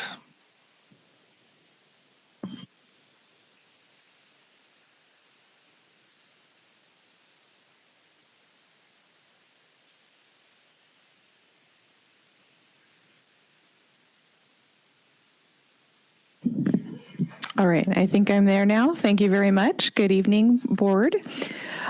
Just a couple of things to bring to your attention as far as the calendar of events. I'm going to go over the upcoming school board meetings, as well as a few of our varsity home sporting events that I'd like to point out. First, as Dr. Green's mentioned, we do have a board retreat coming up next Monday, January 13th. That is the majority of the day, and it starts at 8:30 a.m., and it is at our Central Services office at 104 North 4th Avenue. And then on January 21st, the business meeting at 7 p.m., also at Central Services. And then coming up that first week of February, we have another school visit, which I know we all love those. We will be at Hoover Elementary on February 3rd, and that will start at 4 p.m. There is a long list of varsity home sporting events that you can take part in, but a few that I will point out tonight are where Davis play Eisenhower. So on January 23rd, we have Davis Bowling versus Ike at Nob Hill Lanes, and that's at 3 p.m. And then also on the 23rd, we have Davis Swimming versus Ike at Lions Pool at 4 p.m. On the 25th of January, we have Davis Girls Basketball versus Eisenhower, and that's at Davis at 4:30. And on the same day, Davis Boys Basketball versus Eisenhower at Davis High School at 6 p.m.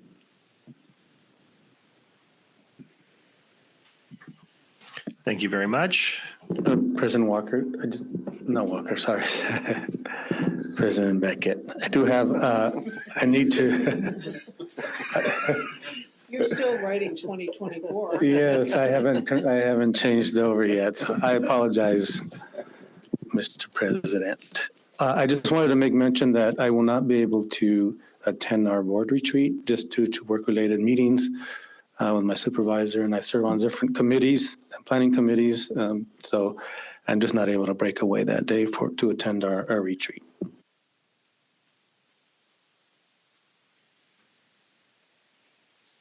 Well, I can't promise you won't get voluntold for something in your absence, but we will do our very best. Thank you for letting us know. This brings us to our first opportunity for public comment this evening. Do we have speakers signed up, Barb? Not at this time. Not at this time.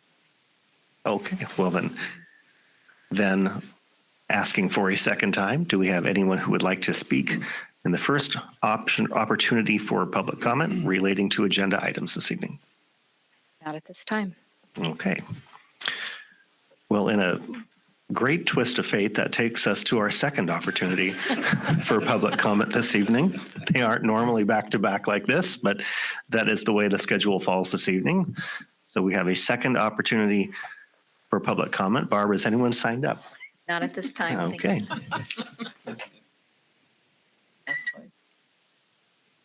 Do I need to ask a second time on the second one? I don't. Okay. Well, all right. Since there is no public comment this evening, that will take us into our policy governance section, which begins with an approval of the 1000.1.0 policy. The results of the survey were included in your packet via board docs. Does any member wish to add comments or elaborate on written comments for policy 1000.1.0? Yeah, I'd like to elaborate on mine since it was fairly lengthy. So this is just my comments or statements regarding that. I did indicate that our superintendent is not in compliance with this policy, 1000.1.0, but it's for goal 3. I just want to clarify that. And the reason for that, and just to summarize my comment or my note there, is that I'm not seeing any progress. I didn't see any progress because compared to Washington State average or average scores, there hasn't been much of an improvement in achievement from since the pandemic. And the level and the key issue that I'm struggling with in my decision is justifying the level of achievement in terms of reviewing the data. So, for instance, if we look at the pre-pandemic score, so I'm talking about, the board talks about achievement gaps, right? So in pre-pandemic data, which is OSPI report card, that's one of the measures. It shows that for ELA, the gap was 17%, or the YSD scores were 17.7% below the state average. For math, 15.8, and science was 13.4 below. And if you go all the way to 2023-24, very similar, if not wider gaps. So for ELA, it was 17.6, math 19.5. So that gap actually widened. And then for science, it was 13.5, which is very similar. So we've heard the term flatlining. I think that our test scores are no longer the heartbeat, it's flatlined. So I just haven't seen the increase now. So in terms of the level of achievement, I'm really struggling with that because we see for ELA, there was a 0.3 increase. Okay, for over last year. For math, there was a 0.7 increase, and then for science, it was the heart rate pattern. So again, it's just the level of achievement is what I'm struggling with in terms of the test scores. And so if we look at the disaggregated data If we look at third grade, it was a increase of increase of 0.2%. Fourth grade, 0.7%. Fifth grade, 0.3%. Sixth grade, we actually went down by almost 6.5 or 5.5 percentage points. There was a nice increase in seventh grade.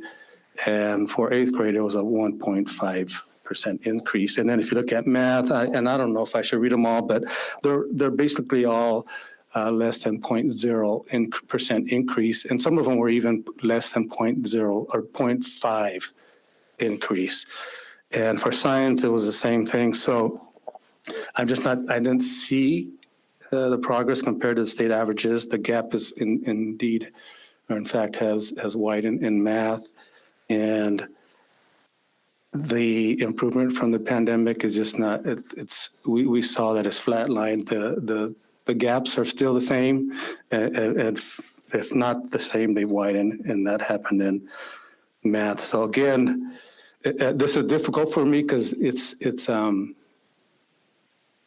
is what we strive for. This is all our effort, all our money, everything that we do goes into these test scores. And unfortunately, that's what we have to measure success in our school district, but in all school districts. So that's what I'm struggling with. So for me, the question was, what level of achievement is adequate that's going to demonstrate progress and compliance on this on goal number 3? And that's what I'm struggling with. When it's less than 0.5%, less than 1%, I really have trouble seeing the progress in that. And I know teachers are doing great work, principals, administrators providing great leadership.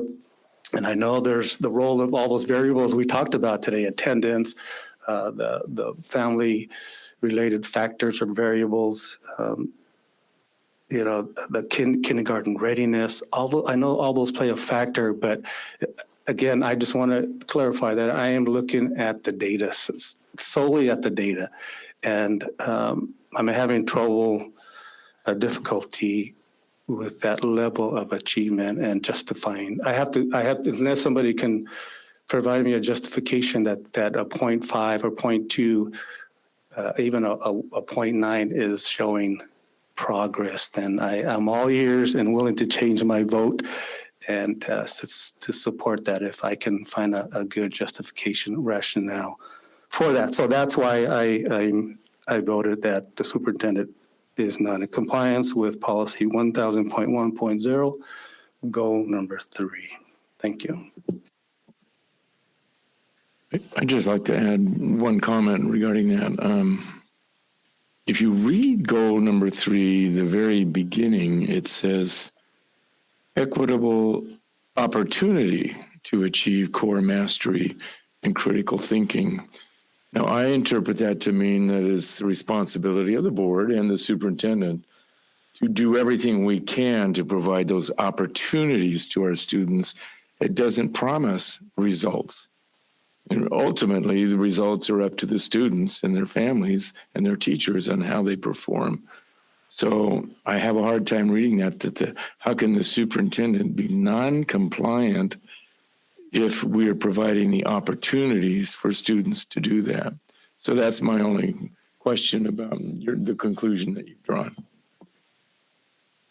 Yeah, so is the goal, and I have to refer to it, is it measuring opportunity or is it measuring outcomes? Because that outcomes is part of our,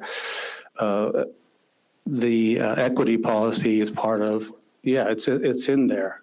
So that, and but you bring a good point in terms of opportunity. Maybe as a board, we need to reconsider how we measure. And that's one of the other things that I know Martha had brought up, the fact that this may not be the best way to measure success of our students in the Yakima School District. So my suggestion, let's come up with something in addition to OSPI's methodology, right? Let's show, I know in the past we've shown, improvement in using other measures, right? We've seen that before, but in this case we did it and we only have test scores. And again, the test scores are not showing improvement. They are showing improvement, but 0.5, 0.2, 0.9%. And then in some areas, like 7th grade, I think math, it was like a 3 or 5.6. So that's where I'm coming from. But yeah, if we're going to measure opportunity, then I think if we're going to use that as a criteria, then we didn't have any data on that. So. I think both Raymond and Norm bring up good points. The policy is supposed to align with the strategic plan, and there's at least this page of the strategic plan that I'm looking at, it just goes into the data and doesn't necessarily say, but maybe the full strategic plan does say that. So I think it's a good opportunity to confirm exactly what that says, because ultimately in 2026 is when the big evaluation happens, right? And so we'll want to make sure that we're clear in exactly what that means. So I think that's going to be just a really important item to clarify, because that will dictate for at least the literal thinkers out there, very clear, it's black or white response. So it's interesting. I've not caught that before, that it has said opportunity rather than the actual, these things will happen. I've interpreted the strategic plan as these things will happen. These are the scores we will attain by 2026. So I think we need to reflect on that. I don't know if the agenda is done for our retreat, but I think this is a pretty important topic to clarify, considering 2026 is a year away. I think we also have to go by the superintendent's interpretation, and it's pretty clear that all students will meet or exceed the standards as measured by OSPI on Smarter Balance, and the WCAS as measured or assessed by OSPI state report data. So that's pretty specific to me, that they have to achieve, all students are going to achieve whatever standards, right, in terms of math, ELA math, and science is my understanding of that. So, I mean, it's pretty clear to me that, but that's not the issue. The issue for me is the measurement, right? What is adequate? How do we determine, and this is something I've been talking about for years and years, is that and I use the word significant, but that's more of a research methodology. We would have to do some analysis on that and crunch numbers, but what is an adequate level of progress? Is it 2%? Is it 3%, 5%? Is it 0.5%? For me, 0.5, 0.2% is not progress. And so that's what I'm struggling with, not that what we're measuring or how we're measuring, but progress. What is adequate in terms of, if you look at just the numbers, there's an argument that we're not making progress, right? We flatline, and we've all said we use the word flatline. So again, that's where I'm struggling with. If I may, before I go to Dr. Green, we have discussed after the particularly robust conversation we had about a month and a half ago at MLK on academic achievement. We have discussed adding that to our retreat agenda. I've also asked him to include a conversation about the language in our surveys, because similar to Director Navarro, the question in some situations comes down to that line of making sufficient progress. And again, we have five board members who probably all have a different version of what is sufficient and what isn't. So we will be discussing that a little bit at the retreat, and hopefully able to come up with some better language down the road. But that's just a sidebar. So Dr. Green, if you'd like to respond.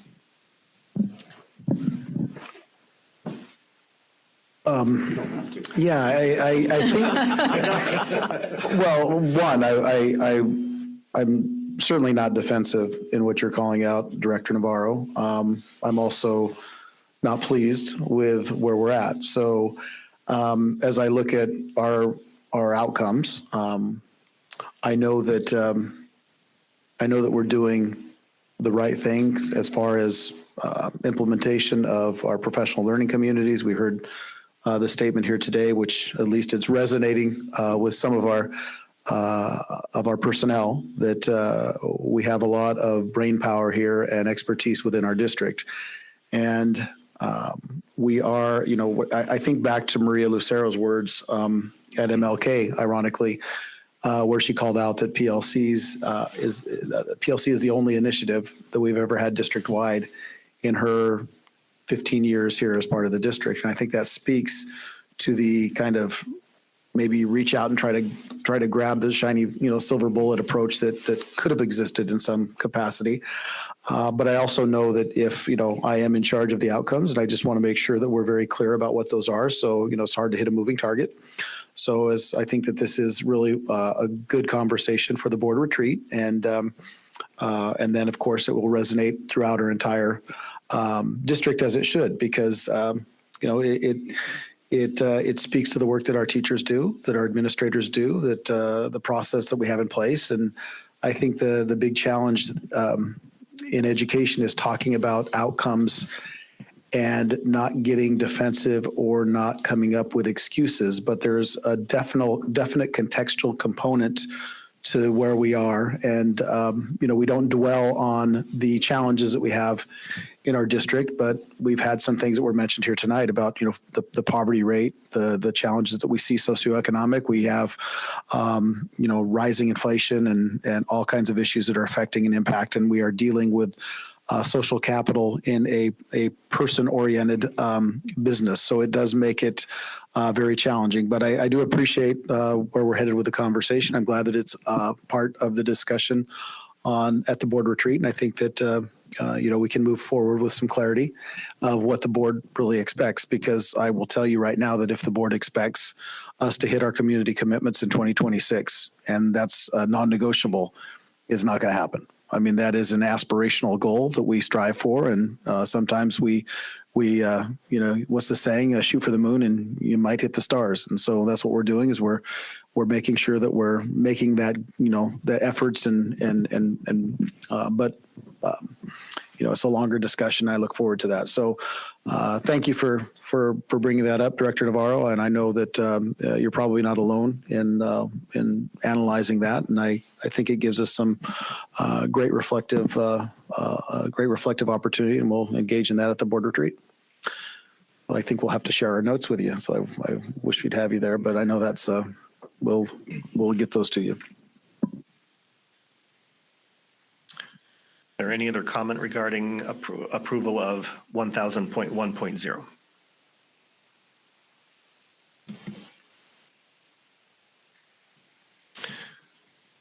Do I hear a motion to approve policy 1000.1.0? I move that the board approve the monitoring report for policy 1000.1.0, global end statement. Second. It's been moved and seconded. Is there any further discussion? All in favor? I just wanted to say, just make a statement real quick. So I'm going to vote to approve all of the nth report, except for number 3. I don't know if I can do that or not, but that's what I like to do. Or just make a statement that I'm not in agreement that is the met criteria. I don't know. Survey, right? We're not questioning Our evaluation. We're just approving the report as is. There's no need to change. Aren't we? I'm not changing approving anything. our evaluation of the report? Yeah, we're not changing our evaluation of the report. We're just accepting the report as presented. Okay. Well, I guess I want to make, because I did vote on that number 3. I said the superintendent was not compliant. That's what I'm referring to. Okay. But that's in the report. We're approving the report. Yeah, but I just want to make that statement. That's all, if that's okay with you, Mr. Walker. Okay, all in favor, please say aye. Are we going to do roll call for these or not? I would rather do a voice vote for the policy governance approvals. With all due respect, I would prefer if we do If you're calling for a roll call vote, we can do that too. I'm calling for a roll call vote. Barb, would you please call the roll? Director Walker. Aye. Director Navarro Jr. Aye. Director Rice. Aye. Vice President Villanueva. Aye. President Beckett. Aye. Motion passes 5-0. Thank you, Barb.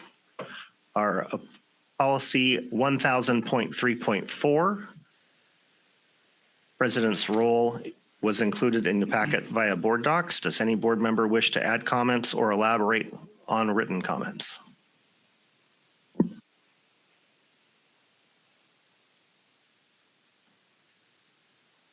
Does any board member wish to make a motion to approve policy 1000.3.4? So moved. Second. It's been moved and seconded. Is there any further discussion? Barb, would you please call the roll? Director Walker? Aye. Director Navarro Jr.? Aye. Director Rice? Aye. Vice President Villanueva? Aye. President Beckett? Aye. Motion passes 5-0. Thank you. Policy 1000.3.5, Board Members' Code of Conduct, was included in the packet via board docs. Does any board member wish to add comments or elaborate on written comments?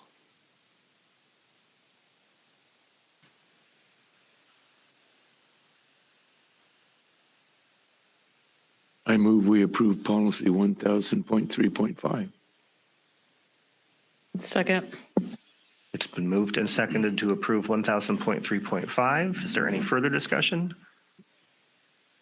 Hearing none, Barb, would you please call the roll? Director Walker? Aye. Director Navarro Jr.? Aye. Director Rice? Aye. Vice President Villanueva? Aye. President Beckett? Aye. Motion passes 5-0. Thank you. Policy 1000.3.6, Board Committee Principles, was included in your packet via board docs. Does any board member wish to add comments or elaborate on written comments?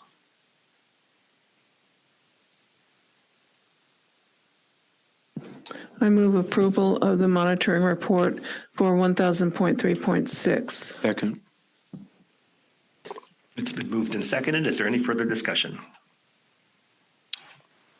Hearing none, Barb, would you please call the roll? Director Walker? Aye. Director Navarro Jr.? Aye. Director Rice? Aye. Vice President Villanueva? Aye. President Beckett? Aye. Motion passes 5-0. Thank you. Policy 1000.3.7, Board Committee Structure, was included in your packet via board docs. Does any board member wish to add comments or elaborate on written comments? I move we approve 1000.3.7. Second. It's been moved and seconded. Is there any further discussion? Hearing none, Barb, would you please call the roll? Director Walker? Aye. Director Navarro Jr.? Aye. Director Rice? Aye. Vice President Villanueva? Aye. President Beckett? Aye. Motion passes 5-0. That brings us to policy 1400, Board Meetings, Order of Business and Quorum, was included in our packet via board docs.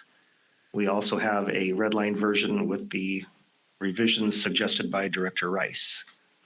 Martha, would you like to elaborate on the revisions? I think we haven't been very clear with the public and even within our board on certain elements of this policy that have not been there. For instance, things like length of time for presentations. We've been all over the board with that. If we have outside organizations or outside individuals come and want to present to the board, they have been told 5, 10, 15 minutes, depending on who they are and what they want to present. I think it probably should be a consistent number. And so that's in there. There are other elements within that where we've been less than clear. And my goal was to kind of clarify some of those elements. I worked with Bob Noe on the language for the policy and to make sure that it was in alignment with any statute that the legislature has put into effect over the last couple of years that we might not have caught. Thank you for the rationale. Can we have a motion to approve so that we can have discussion? I move that we approve the alterations and amendments to policy 1400. The voice in my ear is reminding me that this is first reading. Is that right? Yes. Second reading? Second reading. Yes, please. President Beckett, I'd like to clarify, there was a first reading of this last board meeting for the red lines. There's been further revision which appear as blue lined. on page 7. So it's basically the second reading with further modification. I don't know if the board wants to treat it as a new first reading or whether we want to just treat it as the second reading with some further modification. Either way is fine. We'll leave it to the pleasure of the board. I support second reading with the modification. So do I. Would you like to make that in the form of a motion? I move to accept this current version of said policy as second reading with further modification. Second. Thank you. Further discussion? So generally support all of the edits. I'm not sure that presentation opportunities limiting that to 5 minutes is sufficient. Certainly am all for a efficient meeting and shorter meetings where possible. 5 minutes seems just overly short for individuals that present to us. And as I read this does not apply to the existing 3-minute standard for public comment, right? This is just when people are requesting meeting time for us. Correct. I don't think 5 minutes is sufficient for community groups that are presenting to us. There might be some other really important or valuable information. So, 10 or 15 minutes seems a little bit more reasonable to me for presentation time allotment. And I think in addition, it's always been up to the discretion of the president to allow more time or as fit or determined by the situation of the content.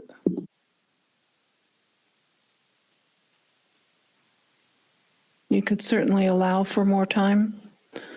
This just establishes a time. There wasn't even a time in there before, which means that somebody could come up and run on for 30 minutes and we don't have any way to back up a decision to stop them.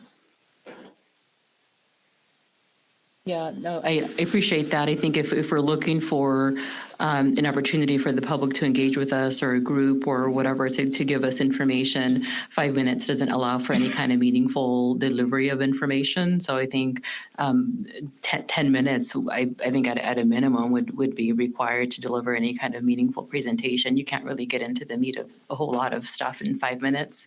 So I think this kind of goes against the intention of allowing presentations to the board. 5 minutes just isn't going to get very far in terms of sharing meaningful information with the board. So would you like to see that?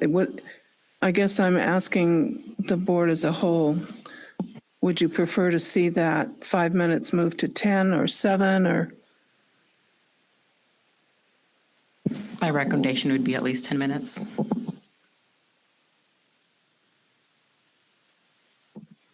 I could live with that. Even with a proviso, maybe that, like if somebody had a presentation they knew was going to take longer than 10, but it had some merit, could request longer than 10 minutes and with a rationale, a reasonable rationale for that.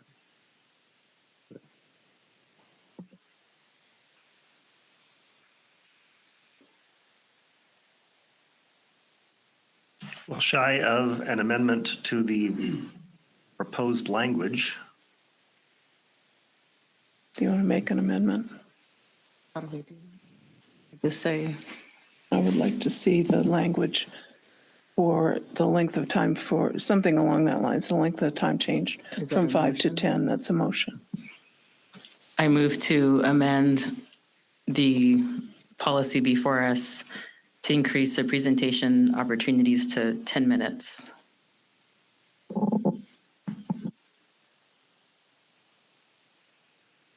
You'll need a second.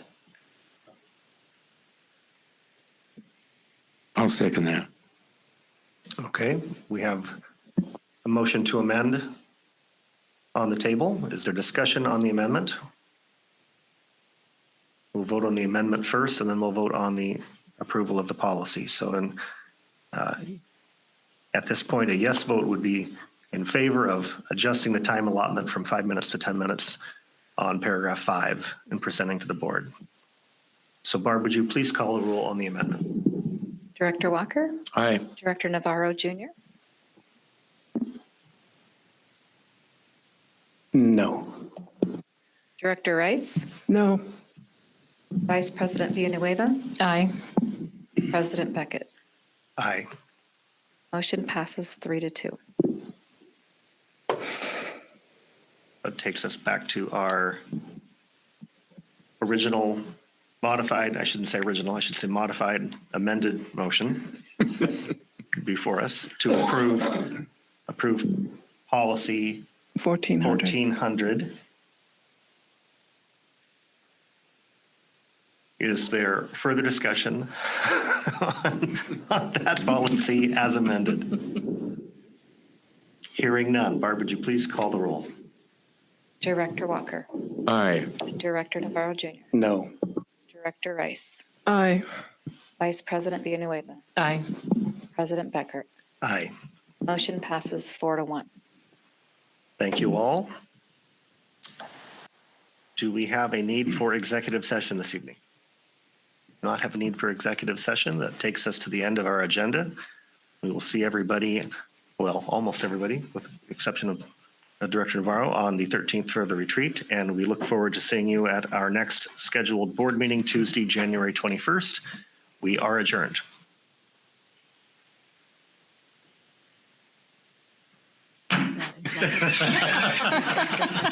Nice job. Yeah. Next week.